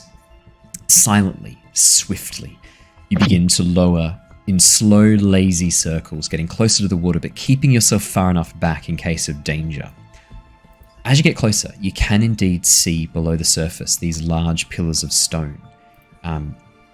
The platforms where this armor, these weapons seem to be piled up, the pillar itself continues far, far deeper. At first you might have mistaken this as a sign that the bottom of the lake was not too far away, but in fact the stone just continues going down. It just widens at this point and then widens again another 10 meters down. You get the sense that it does this periodically as it descends into the blackness. But yeah, there's armor, clearly made for Durigar, piled up. While it is a lot of mismatching pieces with a 21 for perception check as you begin to look over, yeah, there's enough to get a half plate if you were able to resize it, which wouldn't be that difficult for an Owlin kind of body structure with the help of the Sphernibble, and especially if you're heading to Blindenstone. With a bit of help of a skilled smith, you could resize this into half plate easy. And more than that, there's an enormous warhammer as well, just underneath the surface of the water. It's only when you begin to sort of look back up towards the rest of the group that you notice the underside of the bridge. As the party have sort of just started to make their way onto the bridge, you can see these dark patches of that same greasy sludge that you saw coating the breastplate at the other end, clinging to the underside, some of them drooping down like some sort of mucus, almost this lichen mucus that's dripping down from the bridge. Then you watch them begin to move a little bit. Oh no.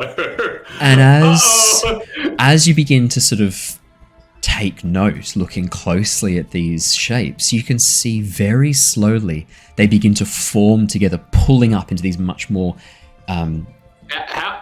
Okay. three of them total. Yeah. How quickly is this happening? It's happening very slowly. They're moving almost at this slow enough that you didn't notice the movement at first. Yeah, I'm going but they to slowly begin to come together, and you can see them moving towards the sides of the bridge. I give this a bit of a glance and seeing them slowly begin to coalesce together. Yeah. And I realize oh no, this is bad. Bad touch. Yep. I'm like, guys, black sludge forming. Careful. On the side of bridge. I'll back up to Threign, pull out the sword. Threign. Yes, as soon as you hit the warning, it's Shillelagh and Swampy. Lyra, as Swampy emerges from you, again, that symbiotic entity form, it's definitely been changed since your time with the Myconids. Swampy now has sections of mushroom branching out. They have taken on a much more female-looking form. They were looking a lot more like you the last time you summoned them. Now they're looking like you, but overgrown with mushrooms and these fruiting bodies. One of them branching out from the side of the face, emerging into this large structure. You can see these plates of mycelium forming almost what looks like armor across their body. And as Swampy rises from you, You watch as the arms begin to elongate on either side and Swampy holds themselves above you protectingly. You see bracket fungus sprout from the arms, forming almost like a shield in front of you as Swampy takes on this much more defensive looking form. I am going to throw us into initiative, I think. Oh no. I think I'm gonna get us all into initiative, and I think we'll have a bit of fun with that. So what I'll get you guys to do is make sure you click on your tokens and then click on initiative. This is going to be a Theatre of the Mind initiative. A Theatre of the Mind. We won't have a battle map for this one, but I would love us all to be an initiative for this next little bit, just so that so that I know what we're doing. Cool. Oh, I don't think mine was tracked with a 13. That's okay. I will add you right now. Let's get that. So Lyra, that's a 13. Bartholomew. Sorry, let me add you as a token, Bartholomew. 13 for Bartholomew. Mm-hmm. Perfect. Oh, okay. With a +2, that's a 20 for Kongchi. Kongchi consistently rolls better than you. I don't know if you've noticed this. Yeah, I have. Did you say 20 for Kongchi? Unnatural. 20 for Kongchi. All right, we just need Ember. I'll roll for Threign. Obviously, I'll play as Threign for this next bit while Jared is away. And let's chuck the music onto something a bit more impressive too. It's a 14 for Niles. Let's go. That's pretty good. Alrighty, 14 for Niles. Ember. Can't see yours yet. Has yours come through? Simon. I will roll Sorry, for I just dropped out for a sec. No, you're all good. I was like, Simon? They got him. The slime's got him. It has. Sorry, what do you need? Initiative, please. Oh, sure thing. Sorry about that. No, you're right. Let's roll 17. for the slimes. 17. Very, very nice. You guys are doing good. This is perfect. Alrighty. So, Niles, as you land on the platform, looking around, you can see the others begin to sort of take much more, let's say, defensive stances, getting themselves ready for the potential danger that's coming. As you are all standing there on the lookout, you watch as emerging from the side of the bridge, 2 on the right, 1 on the left, you can see these large black shapes begin to slowly pull themselves over the edge of the bridge. These gelatinous, slime-like creatures, seemingly like living slime, slowly pull themselves over the side of the bridge. You watch as Threign, seeing that he has the Sverniblin on his shoulder, pauses for a moment with his great axe ready, sighs, and then quickly moves to the back to get the Sverniblin off his shoulders before the combat goes off and they potentially are in real trouble. I know. I rolled a quick wisdom save for Threign. He actually got an 18. I was like, all right, Threign would care enough just to get them out of harm's way first. That's great. Alrighty. First up in the initiative is actually Kongchi. Kongchi technically hasn't been given any instructions, so is just going to be probably not even defending me. Animal instincts, something's wrong, I think would probably just be defending itself and me, so probably just taking the dodge action. Yeah, that makes perfect sense. As Kongchi takes the dodge action, getting into a much more defensive standpoint, lowering their antlers and beginning to sort of paw the ground a little bit, looking on. Threign rushes to the back, drops the gnomes down, and then stands in front of them, growing in size as he takes on his giant form defensively, and then is going to hold his action when the slimes get close to the gnomes. He is going to cut them apart. Next up in the initiative order, we have Niles. Ooh.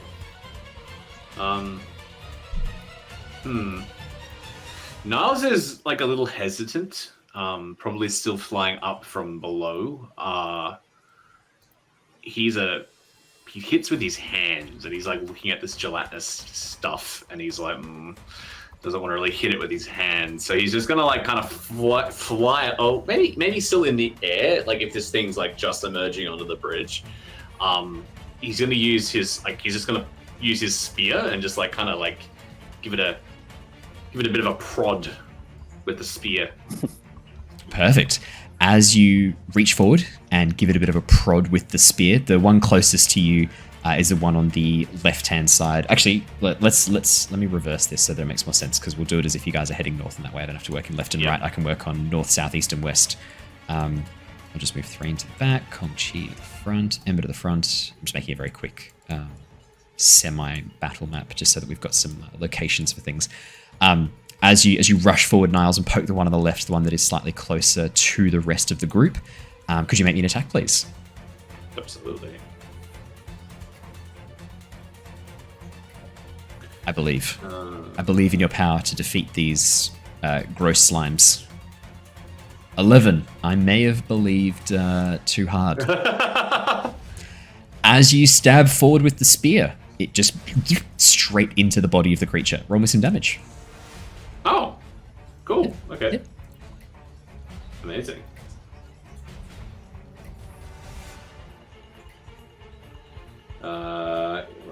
Yeah, 8 piercing damage. 8 piercing damage. As you stab into this creature and you watch, and this is with your spear? Yeah.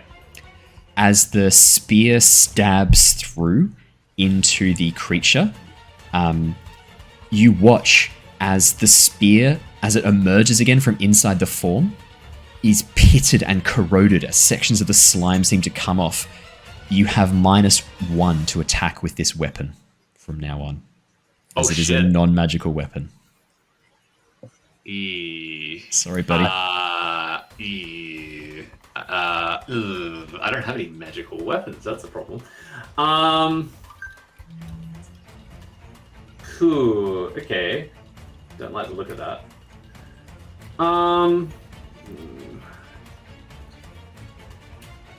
Wait a second. I mean, you've got your fists. What more weapon do you need? I could just punch it. Could just punch it. I mean, I'm like, oh, it'll be quick. And did the spear pull out like easily, or was there like a bit of resistance? Yeah, no, pulled out easily as it slices back out of the creature. I mean, you watch as a chunk of the creature comes with it and then slowly dissolves, splatting onto the ground. But the spear, you can see the wood and the metal tip and the wooden shaft have corroded. Okay. Yeah, yeah. I mean, your fists are lethal weapons. Yeah. They're not wood. They're stone. A little bit. I look a bit worried at the spear, and I'm like, and then I'm like, well, and then I just kind of shrug, and then just go bang, bang. Flurry of blows, please. Not a flurry of blows, just my second attack. Just second attack punch. Absolutely. Unless we did a short rest before we left, I can't remember. You would have had time to have a short rest at the campsite of the ambush site. Okay, cool. Although Bartholomew specifically rushed you guys away from there to keep moving, so actually, yeah, I don't know if you guys have had a short rest yet. I'm happy to take that either way. Because I don't really feel like we did. So no, there was a specific rush to get you guys away from the campsite. So actually, no, you haven't had a chance for a short rest. Yeah, we were worried that the daylight would have drawn a bunch of creatures to the camp. Yeah, the daylight spell. That's right. Oh, of course. Fair enough. 10 hits as you punch the creature. Roll me some damage. I'm going to let you know now, it's a giant puddle of slime that moves at about the rate a snail does. It's not hard to hit. Yeah, fair enough. 7 more points of damage. This is nice, consistent damage. This is what I want to see. As you slam into the creature again, there's a part of you, Niles, that you just know this thing is going to burn you, but it doesn't. As you slap the jelly, you watch as it sort of like jiggles across the entire surface with this blah, blah, blah, blah. But I mean, you punch it, your fists seem fine. There's no damage to your fists at all. Niles feels kind of weirded out by the whole thing. Not gonna lie, but yeah, just kind of shrugs and I guess flies up if he can with the rest of his movement up to the top of the bridge and like lands with everyone else. So flying up into the air above the creature. I kind of like, I guess, like up back onto the bridge, if that's possible. I think, yeah, I get you. So as you like fly up, you're sort of like carrying it a little bit from the air and then trying to get back away again. As you split away from this thing, you do watch as a pseudopod, this like where you'd struck it with the spear, this section of this black ooze suddenly flies out towards you and tries to slap at you. Does a 14? That doesn't hit you, does it? That misses. Dang. As the pseudopod just flies into the air, you nimbly duck underneath, your skilled aerial combat training kicking in and preventing you from taking damage. Bartholomew and Lyra, who has the higher dexterity? Oh, a 0 for a 10. Okay, +2. Lyra, you are first, seeing as you both have initiative of 13.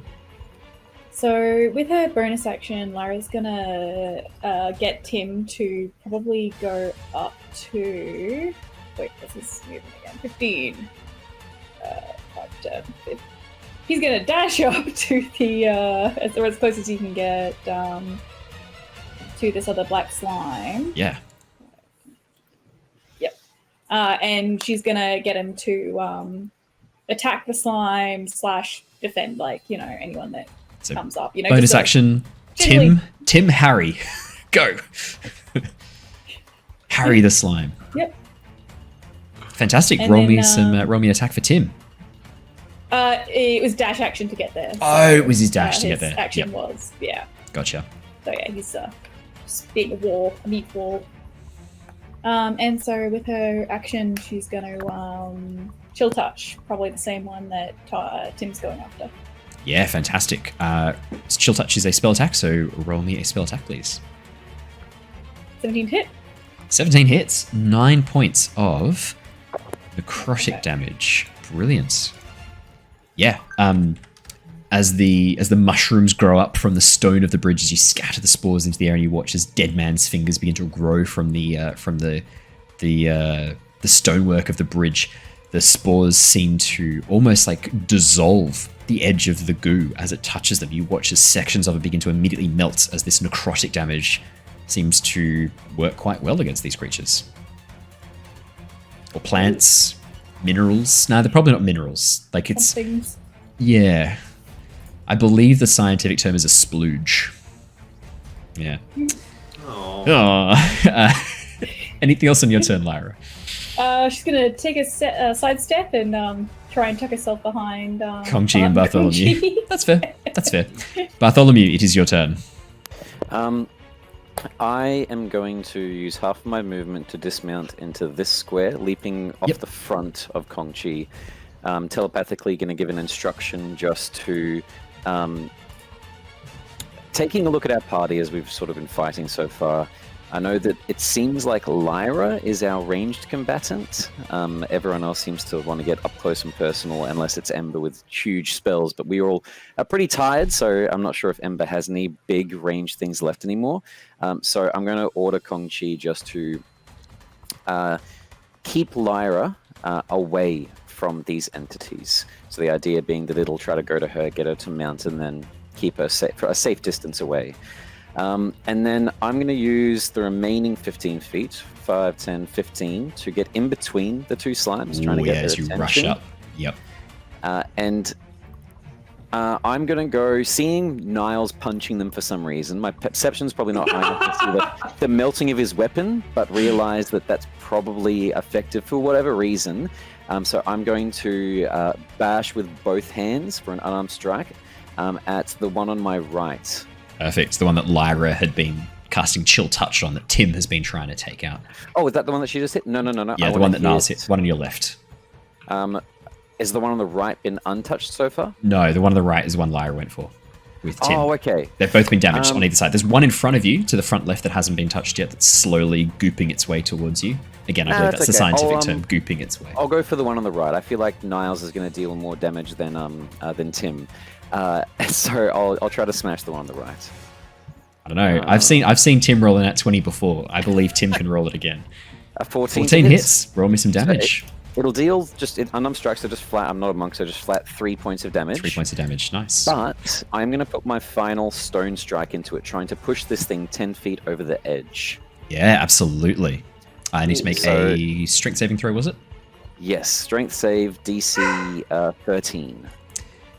That's a 22 for strength. I rolled an 18. Oh my god! These things are strong. But it will add on to the Damage. the damage. So this will deal an extra 1d6 force damage. So 3 plus 4 force damage, so a total of 7. Brilliant. As you slam out with your fists, Bartholomew, cracking into the creature, you watch as the top of it that you hit goes blah, blah, blah, blah, and like moves back, but the base stays connected to the bridge, and then it comes back together again, not being pushed back. I'm going to try one more time. I'm going to use my second attack action, and I'm going to do a shove this time rather than trying to deal damage. I was hoping I could use that stone slam with I think it's my right hand that has the gem in it. This time I'm just going to like shoulder barge it, football style. Easy done. So for shoving, it's the special melee attack. So I believe you need to make a athletics check, please, if I'm remembering correctly. Already done. 21. Oh shit! I better make a athletics or acrobatics. Well, it's a -3 to Dex, so I will go with athletics. I'm so sorry. That's a natural 20 for 23. No! I'm so sorry. That's fine. That's how it goes. I'll screenshot this. This is brutal. I am rolling so well for the oozes on this. Holy shoulder shit. crack into him, and then I'm guessing just instantly boom back. Exactly. It just back into position. Like I've just attempted to like rugby tackle a sumo wrestler, and it's not ended well for me. It's not gone well. Yeah. As it goops back into position. I mean, it doesn't have eyes, but you get the weirdest sense, Bartholomew, that it's looking at you. As it back into position, we're going to go for this first because it's too perfect. As you try and shove it, it immediately flows over your hands, rushing into position, trying to essentially like, smash into you. Oh shit, that's a 21? Is this its turn? Its turn to attack. 21 hits you? Before the end of my turn. Oh, sorry. I don't have a bonus action. Do you count fists as 2-weapon fighting? Because I have 2 of them. Ooh. Can I make a bonus action attack? That's a really good. Okay, we got to look at 2-weapon fighting. I've never had to make this call before, so let's quickly read the text and we'll see if we agree. That has significant repercussions to a monk. It says your PC can't dual wield. Okay, hang on. Let me read the 2-weapon fighting. Let's have a look. When you take the attack action and attack with a light weapon that you're holding in one hand, you can use a bonus action with a different light weapon that you're holding. Okay, no, that's fine. Okay, unfortunately, A, you're not holding your fists. Your fists do the holding. And B, unless they're someone else's fists. If you cut off someone else, cut off their arms and use them, I'd allow it based on that. And it has to be 2 different arms, an arm and a leg. Fine, but my fist, I don't know how to do this. Okay, that's my turn. Unfortunately, rules as written, that one's a hard one to justify, unfortunately. Sorry. That's okay. So you said it was about to hentai me? 21? Yeah, that hits. Okay. That's going to be 7 points of bludgeoning damage. Okay, luckily that's just the 10 HP. I still feel hyped up from my speech to everyone before. Don't get too excited because there's also acid damage. That's going to be 16 points of acid damage as this thing begins trying to engulf your arms as it... hello? Did you heal at all? Oh, you used lay on hands on yourself. Yeah, I used a bit of lay on hands pool. I had the 10 HP, and I did cast Aid on all of us, so I'm not too bad. I'm on 25 even after taking that. As this pseudopod of black slime flows over you, Bartholomew, the breastplate is unaffected, unchipped, untarnished, because it is a magical breastplate. As it's like half over one arm in my chest, and I'm just burning in pain. Probably both a shout of pain and also just shouting for help. You hear from behind Threign going, "Oh no!" And yeah, cool. Oops, sorry. We got to do the other 2 slimes next. Niles, the other black slime, is going to make a little. Oh no, because you disengaged. You moved back away. Well, not disengaged, but like you moved away. Yeah. Oh, Bartholomew, I'm sorry. There's another attack coming in then. Yep. The good news is that is only a 4 to hit. That's a natural 1. A 4 does miss. I'm guessing that misses. The other slime is going to slowly move up towards the rest of the group. 5, 10 as it moves up towards you, Bartholomew. That's It's okay, also... I put myself here. What was that, sorry? I put myself here. You put yourself here, unfortunately. Okay, that is going to be a 10 to hit you. That's also going to miss, I'm guessing. That is a miss. As the In my pseudopod... mind's eye, it was a really cool, like, punch both of them and they both fly off the bridge with a shove action and a punch. It didn't go that way. The dice were not your friends tonight, I'm sorry.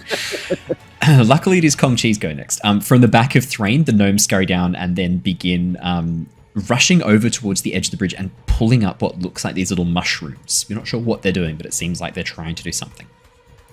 Okay. We had Ember. Ember, what was your initiative? 17. Oh, mate, He's we not on skipped the you. tracker. No, that's all right. Should have called out, mate. What are you doing? No, you're right. I wasn't sure because I was still running around. No, that's absolutely fine. We'll give you your turn now. You should have gone ages ago. What would you have done on your turn? I was just going to essentially just cast Scorching Ray anyway. So, Okay. This could be good. This could be really good. Yeah. So I'll make 1 for each. So that is a 15 to hit. 15 hits. first 15 one. hits. Yep. So that is... What's that? 9. 9 points of fire damage. Yeah. Slide that So that's now. the first one. Yeah. I'll go in order clockwise as we as you look at them. Beautiful. 11. That The hits. next one. Yep, that Oh, it hits. does? Okay. They've got an armor Awesome. class of 7. I'm not afraid to tell you. Perfect. Wow. 10. They're not wearing any armor, and you said how slow they were moving. Yeah, they're like, imagine a mobile puddle of grease is the best way to describe this. And 13 hits, roll some damage. And 9. 9 damage, brilliant. And do you get to add anything for that for elemental attunement? I think I did. I think I get to add my modifiers. Let me double check. I think you get a bit more for elemental attunement because fire is your baby.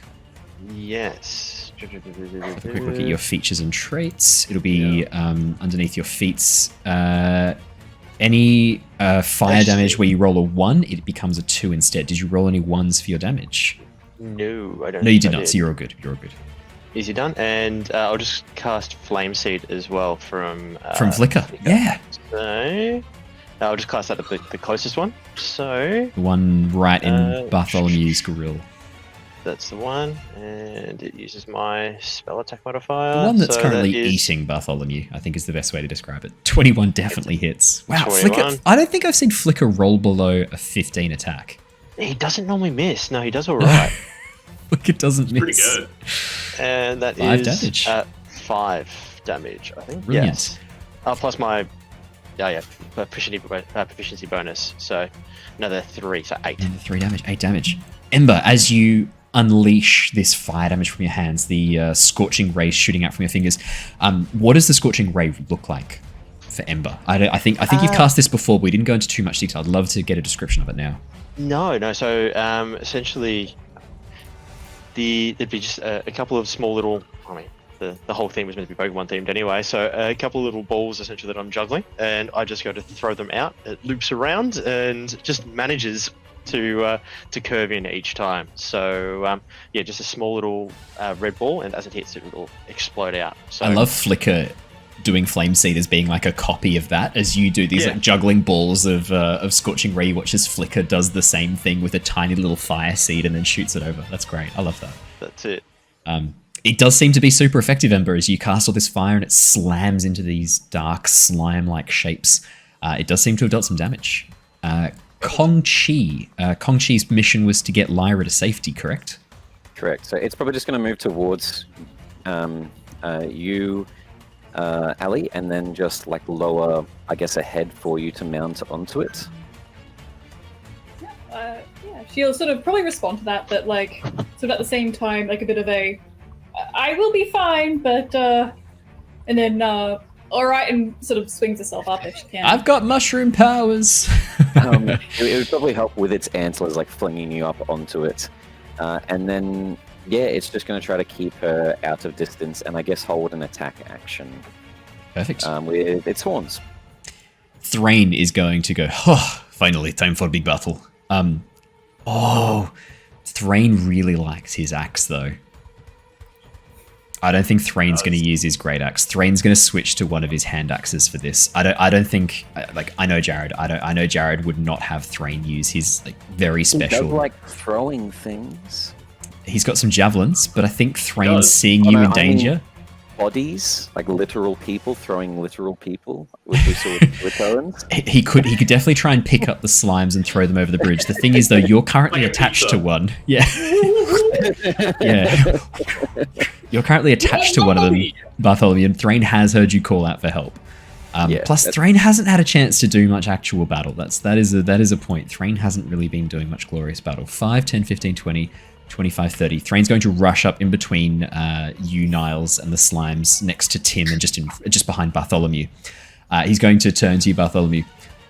You need hand, or can I fight these things and finally kill them? It has my hand. I need my hand, yes. Oh, you need hand. Could make you a new hand. No, I kid. And with that, Threign is going to pull out his hand axes and he's going to make an attack with his hand axe. Thank you, Threign. I really don't want to lose more limbs. He's got 2 hand axes. I think Threign would sacrifice. It's like he's like coming down. Yeah. it's and then me. Yeah. No, Threign would gladly sacrifice an axe to save your life, I think. That's going to be a 23 to hit, 7 slashing damage. As Threign slams down this attack. Oh, and he is raging, so that will add a little bit more damage. Sorry, that will add an extra 2. I imagine Threign, he's like, oh, do you need a hand? And then all of a sudden he's just like, ah! Exactly. As Threign smashes down with the axe, that'll actually deal 9 damage because it's an extra 2 for the rage, and he's then going to do that exact same attack again against this same one that's got you, trying to free you from its grip. That is going to be it's going to be 1 less this time because of the attack. That's a natural 20 from Threign. Holy Whoa! Shit! That is going to be 5, 11, 12, 13, 14, 15 damage from the hand axe as he gets his rage attack doubled as well. As he slams down and cuts into this thing, you watch as the section that was kind of trying to crawl up your arms, Bartholomew, is just severed off as he cuts the black slime almost in half. Half of it still stays together, though, the other half melting away almost into this greasy puddle at your feet. Threign then looks to you. Well, these things are tougher than I thought. I thought this would be easy fight, but I have to cut these things a lot to kill them. Does he have any bonus actions that he can do? Let me have a quick peekaroo. No, that's it. Alrighty. Ember, it is your turn once again. Awesome.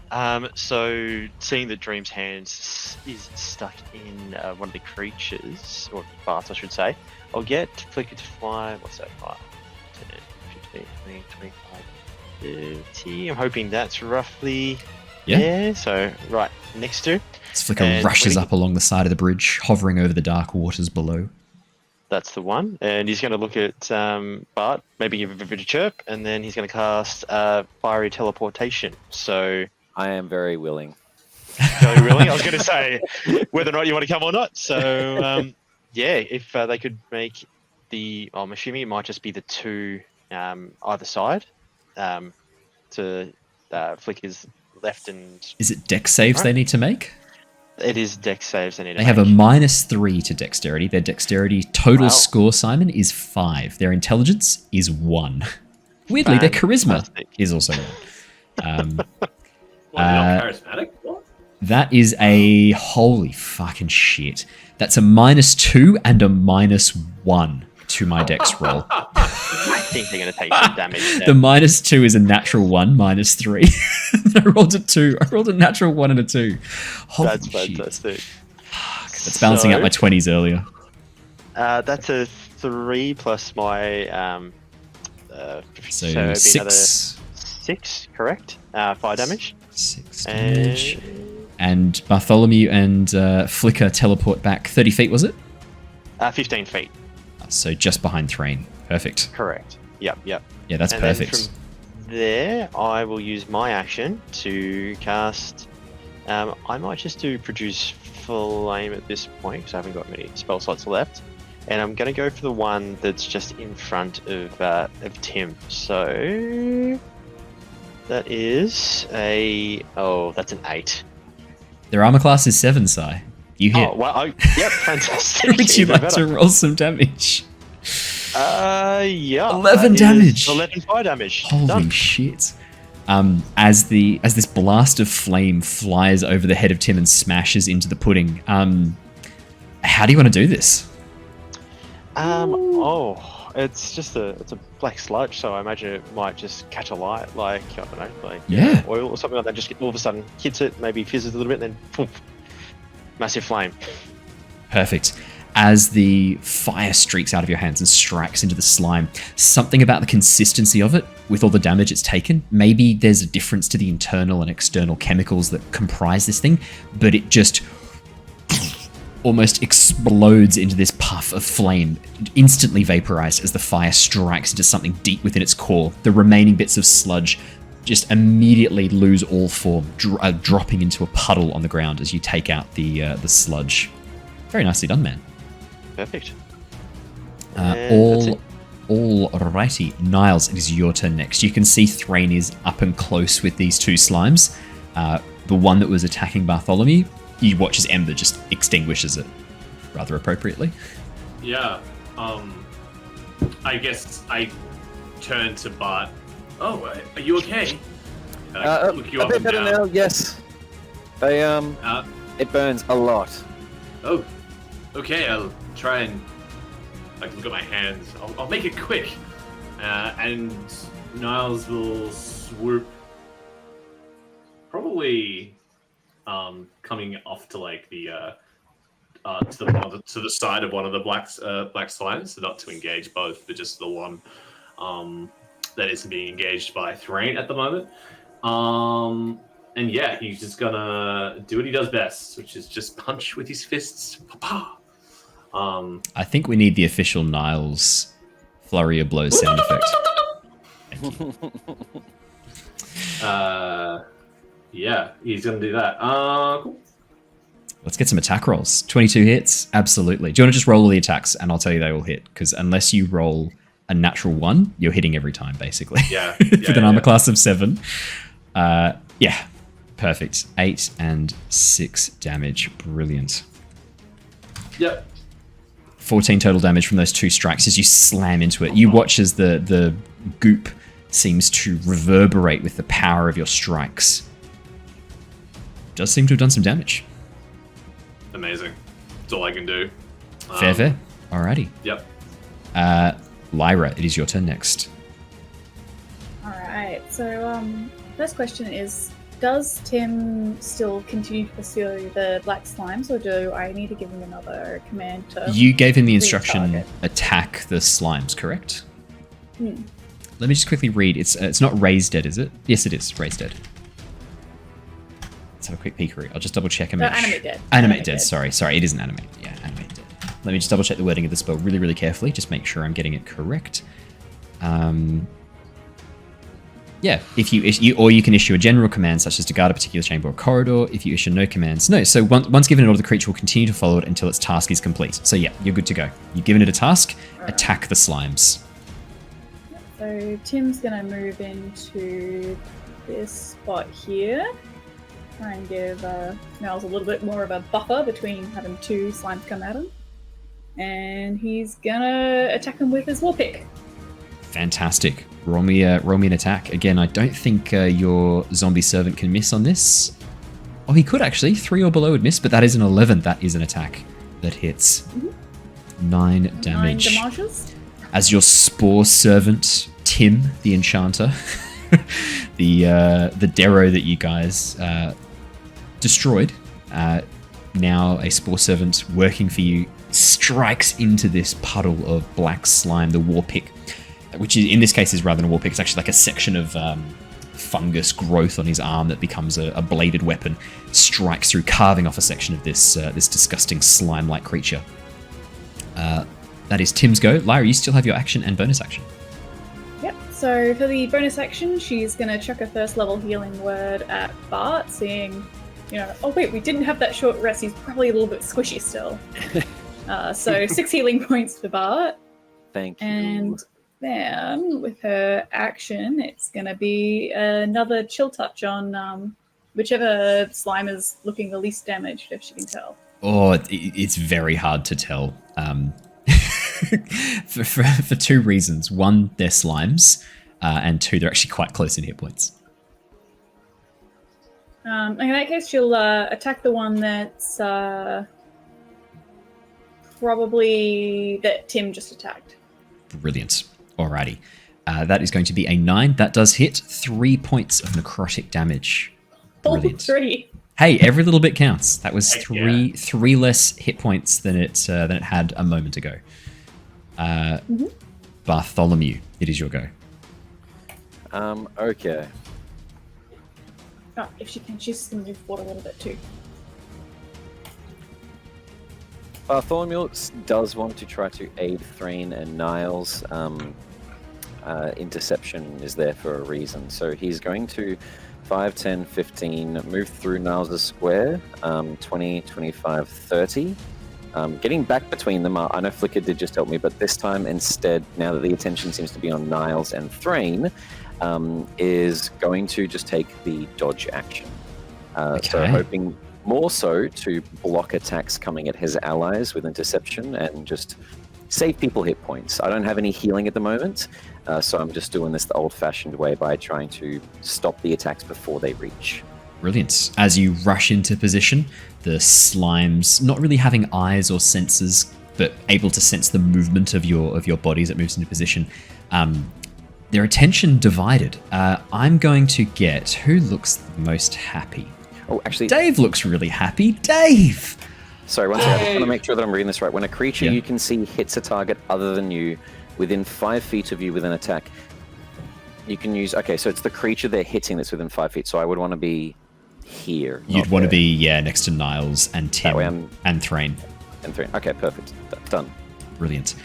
Dave, could I get you to please roll me a D6 and a D4, please, so that I know who these slimes are targeting. Alrighty, what do we got? 4 and a 1 the 6. 4 and a 1. 1, 2, 3, 4. So the first slime is going for Bartholomew. The second slime is going for Tim.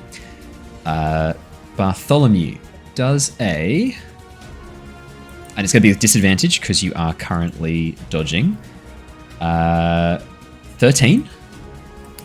13 misses, thanks to the breastplate. You got the new breastplate. You are now safe from those strikes. That is good because I rolled quite high on the acid damage.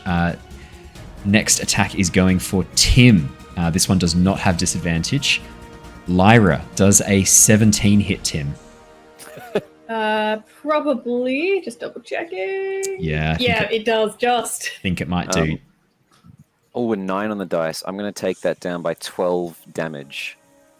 Okay, so the bludgeoning damage we can completely ignore, and that's going to take another... so what's that total? Let me just do the math in my head. So Tim is only going to take 11 acid damage from this, Lyra. Oof.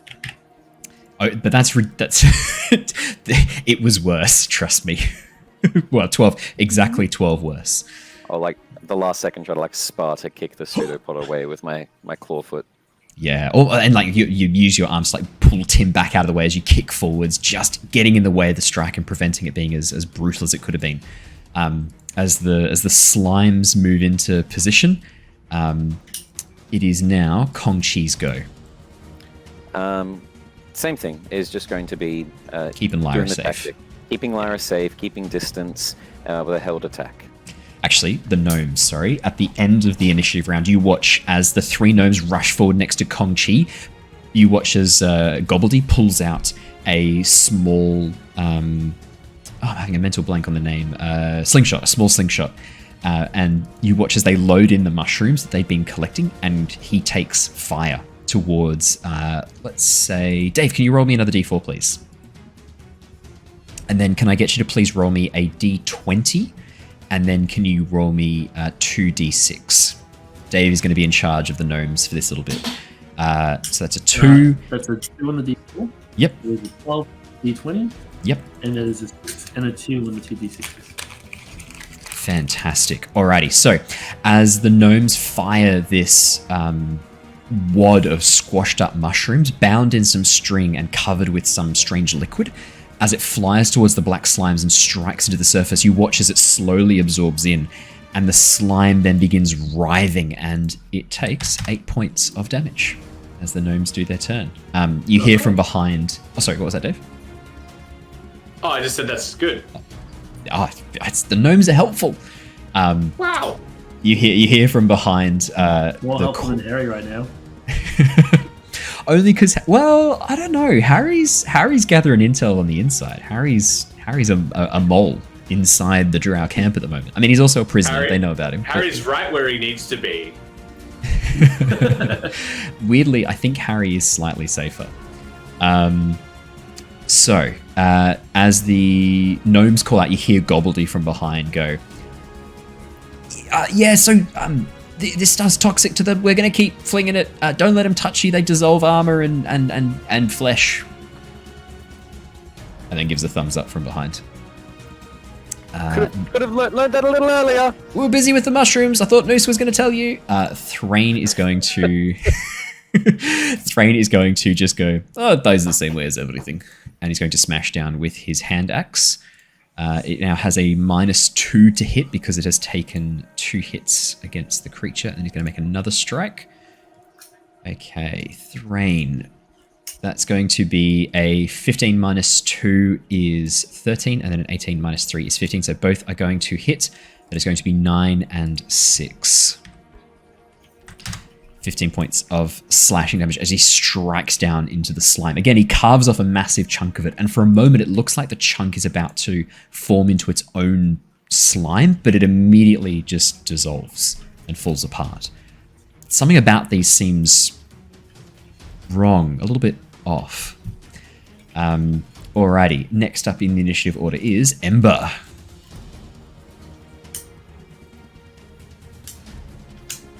You're muted, sorry, Sai. That might be a bit better now. So nailed it. If Professional it's going to work now. Exactly. I will cast Produce Flame again, and I'm going to go for the one right in front of Threign. So 13 hitting. 13 hits. That is it's only 6 damage. Hey, every little bit counts. Every bit does, and again, same thing. I'm just going to do the Fire Seed with good old Flicker. So that is... Helps if it actually rolls. There we go. 16. Good news is, yeah, definitely hits. I'm a class of 7. You're double, really, to be honest, and a bit. Double with the buffer. And that is a 6 + 3, 9. 9 points of damage, maximum fire damage. Fucking Ember, you are cleaning these up. How do you want to do the second one? Look at you go. It's just exactly the same way as the first one. Just again, little hit and then just shrivel down and poof, fire. Just yeah. I mean, Ember, man, it's almost like you're just cleaning these things up as the rest of the group are. I mean, they're working hard, but I mean, not as hard as you with these flame strikes. And as you as you just kill it with fire again, you hear Threign in front turn and go like, "That was my kill." I'm just gonna give him a thumbs up. Oh, stupid mages using magic. It's cheating. It's not the same as real combat. Anything else in your turn, Ember? No, I don't feel a need to move any closer to these things. Does Ember have like the equivalent of like a Pokeball? Yeah, on his artwork. Yeah. There's that's my totem for my my shape. So yeah. Yeah. No, if you when the artwork comes around again, you'll see you'll see the Pokeball totem that Ember has, like the stone. I think what did we say it was? It was like a marble and was it like a red jasper. That just happened to be in that arrangement. And I was just thinking, like coincidental, completely. Yeah, completely coincidental. Yeah, of course. Ember's not a Pokemon trainer. What are you talking about? This encounter is very much like we're coming up against like some Grimers or a Muck. So like, add this to the Pokedex. True. Ember, you need to pull out Davian Hornsoro's notebook and you need to start taking notes. I mean, when you get back to Professor Pine, you need to describe these creatures in detail. Fantastic. Fantastic. Niles, it is your go next. Amazing. I guess the one I hit is still there, I just keep going. I realized I can actually use an attack as a bonus action, so I actually get 3 attacks, which is pretty cool. So Just endless I'm just gonna hit punching. it. Just endless You're welcome. punching. I almost said endless fisting, but I realized that wouldn't sound quite as good, so I switched to endless punching. Almost. But like innocently. it would have a better effect. It would be Yeah. Alrighty. They all hit. Yeah, 12, 16, 14. Yeah. Endless fisting indeed. I'm pretty sure I have to roll a 1 to not hit. You basically have to at this stage, yeah. Yeah. 7, 7. Roll one more 7. Come on. Oh my god! Ding, ding, ding, ding, ding, ding, ding, ding, ding, ding. Jackpot! Should I win something? What do I win? I think you have to be rewarded for rolling triple 7s. Here's your reward, Niles. As you just go bam, bam, and then the final punch, like even though it's a bonus action, you're kind of using the momentum of the last 2 punches. As the final punch connects and you deal 21 points of damage, something inside this thing. You thought it was all goo, all ooze, but there's this black core, like a crystalline structure in the very center.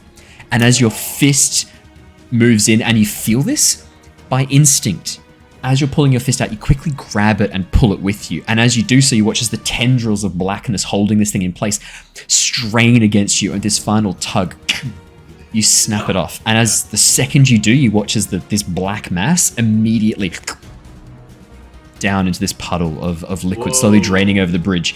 And as you look at your hand, you have this obsidian black crystal, goo leaking from inside of it that you're holding in your hand. You may add a black pudding core to your inventory. Okay. Generation Man from One Punch Man. Pudding. Yum. That's Forbidden outstanding. pudding.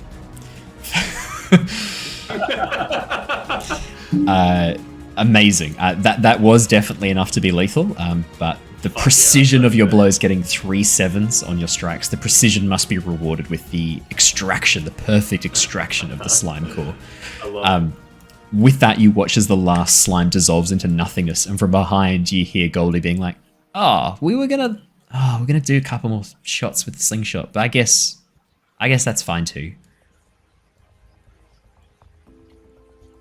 Whoa, did you pull a chunk out of it? As he notices what you're holding in your hands. Oh yeah, I think so. Some sort of stone and core, maybe? I don't know. Do you want to have a look? No, I don't want to get near that thing. You pulled it out of... I just watched it dissolve stuff, and I'm pretty sure they've been... Is my hand currently, like, sizzling? No, your hand's fine. Whatever this gemstone is, whatever this core is, I mean, now that you've torn it free from the slime that it was powering, it seems to be inert, inactive. It's not exuding any slime. It's not like... There were a few tendrils that have melted off at the second you pulled it free. It seems okay. Seems like a gemstone. I kind of do the whole... I kind of, like, give it a bit of a tap. Kind of, you know... I mean, when you think about it, tapping with your claws, well, that's pretty handy, but you've also got a beak. I mean, you could tap it with the beak. I can see chat wants you to eat it. That's the worst thing that could happen. What is it? Texas game. I don't know if I'm going to eat Harry, it. could you roll me 10 d10s, please? Dave, if you could roll me 10 d10s. Someone asked what's the worst that could happen. I'm just going to mathematically show you what's the worst that could happen. 29. That's the worst that could happen. Okay. No, sorry. It's 40 plus 29. Yeah, 40 plus 29. Sorry, 69. How did you roll 69? What is going on with Roll20 tonight? He rolled it a 60, 10, then 4d10, so... Dave, please. I didn't roll 10 at once. That's wow. Okay. I guess that's Matthew knowledge, though, not Niles knowledge. That is Matthew knowledge. That's cool. I don't think Niles is realistically going to eat it, considering it was just burning him before. So he just kind of shrugs and we'll just put it in the bag of holding. Perfect. For later.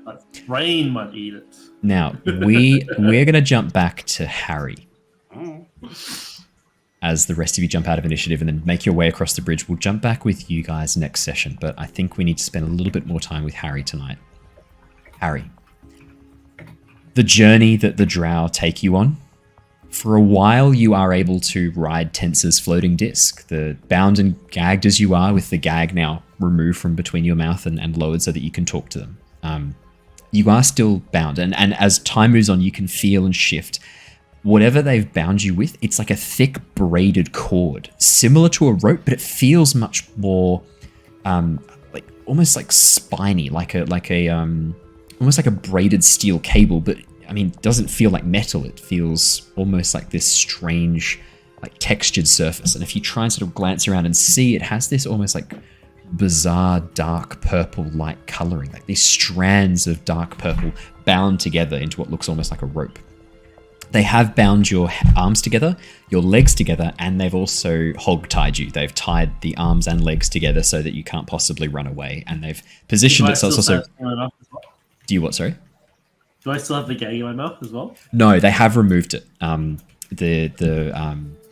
drow in the chitinous armor, the leader, the woman who's leading this little band of Shadowblades, she has removed it on the condition that you don't give her a reason to put it back or cut out your tongue. Right now, right now I kind of look like a garlic, you know, in the top. Yes, of yeah.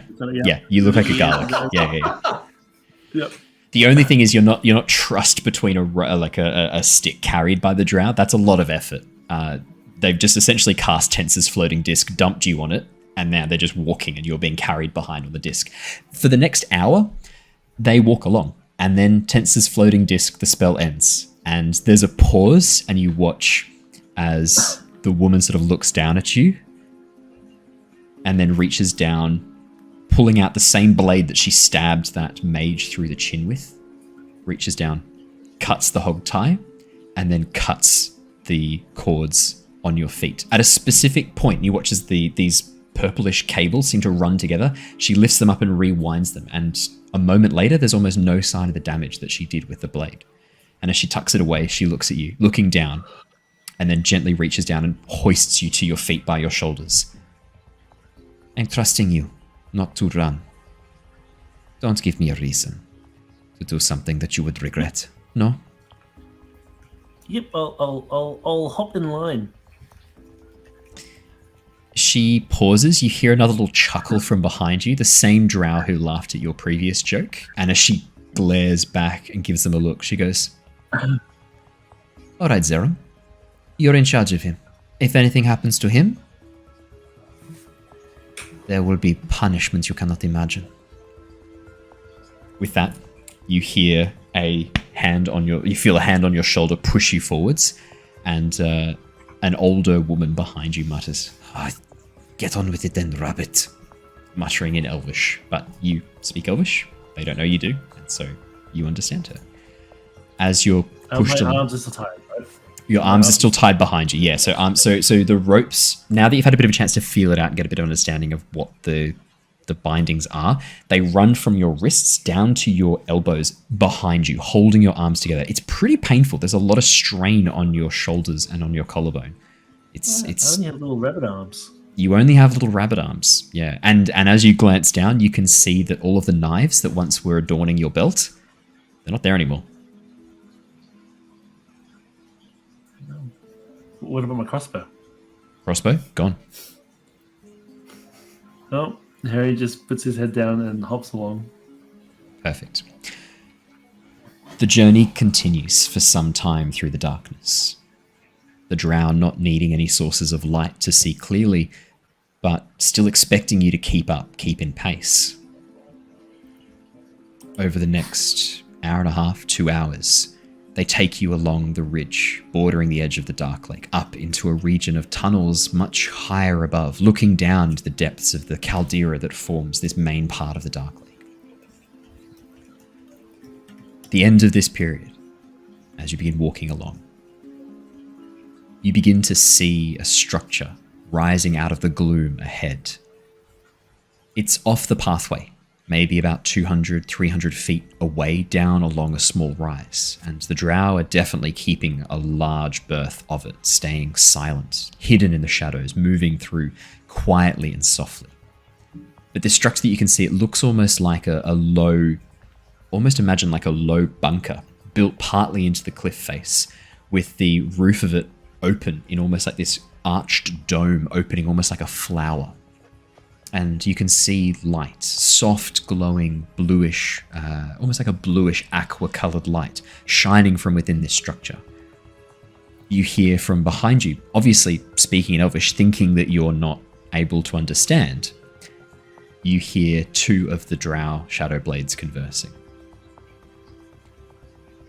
Filthy Damirian Drow. Why do we have to move so close? We should be moving in, striking, and wiping the end of that enclave out. Patience. Patience. There is time. Once we have Zaylan, then we can come back, deal with these Drow. These traitors to our goddess.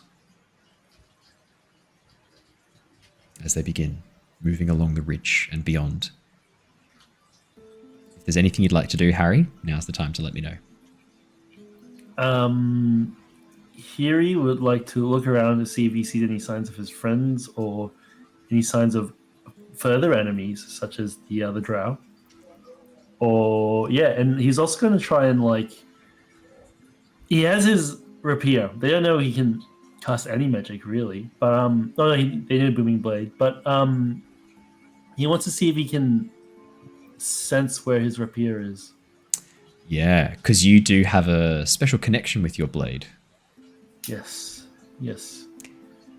Harry, as you focus, looking around, I'll get you to give me a perception check as you have a bit of a look around with your eyes, but with your mind as you reach out trying to... 22, Harry. Despite the gloom, despite the darkness, your eyes have begun to adapt to the darkness of the Underdark. And the bioluminescent fungus that grow all throughout the mushroom forest below, as well as a number of the creatures here that create their own bioluminescent light, you're starting to get a bit of a better bearing of the shadows. No signs of your companions. There are signs of other creatures, though. Far below, you can see a Hokora, not a spore servant, a real Hokora, not an undead one, moving through the gloom. Almost like stalking what looks like a large, I guess like a yak-like creature, a very large, woolly yak-like creature. Massive horns curled over. Imagine like a giant woolly goat, but a bit more like it, stocky like a yak. A deep growth for those who are playing along at home. You can see it stalking the deep growth from above. And as the Drow stop for a moment and peer down at this Darmirian enclave, you watch as the Hokara pounces at the deep growth, slashing into its flank, cutting through flesh, tendon, and bone.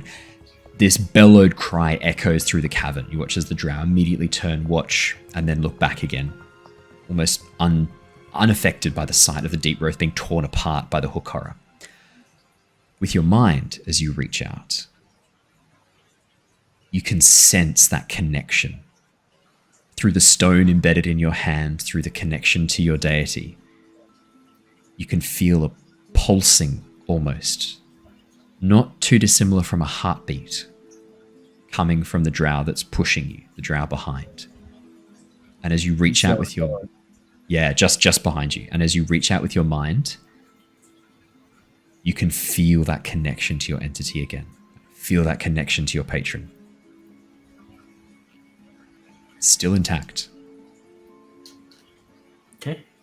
Harry clocks that, and he, continues on, and there's not much he can do. There's like 5 soldiers with him, including the captain, the leader. Yeah, so it looks like 5 Shadowblades total plus, and then there's the woman in the chitin armor. So 6 all up. So yeah, I guess his ears are just twitching around, just listening to see if he can see any hints or anything he can use to escape, but also any way to diffuse the situation. Perfect. I think then that's a really good place to wrap up the session for tonight, and we will come back next week, hopefully with a no longer split party, as your paths converge on the Tower of Brilliance, the home of the Society of Brilliance.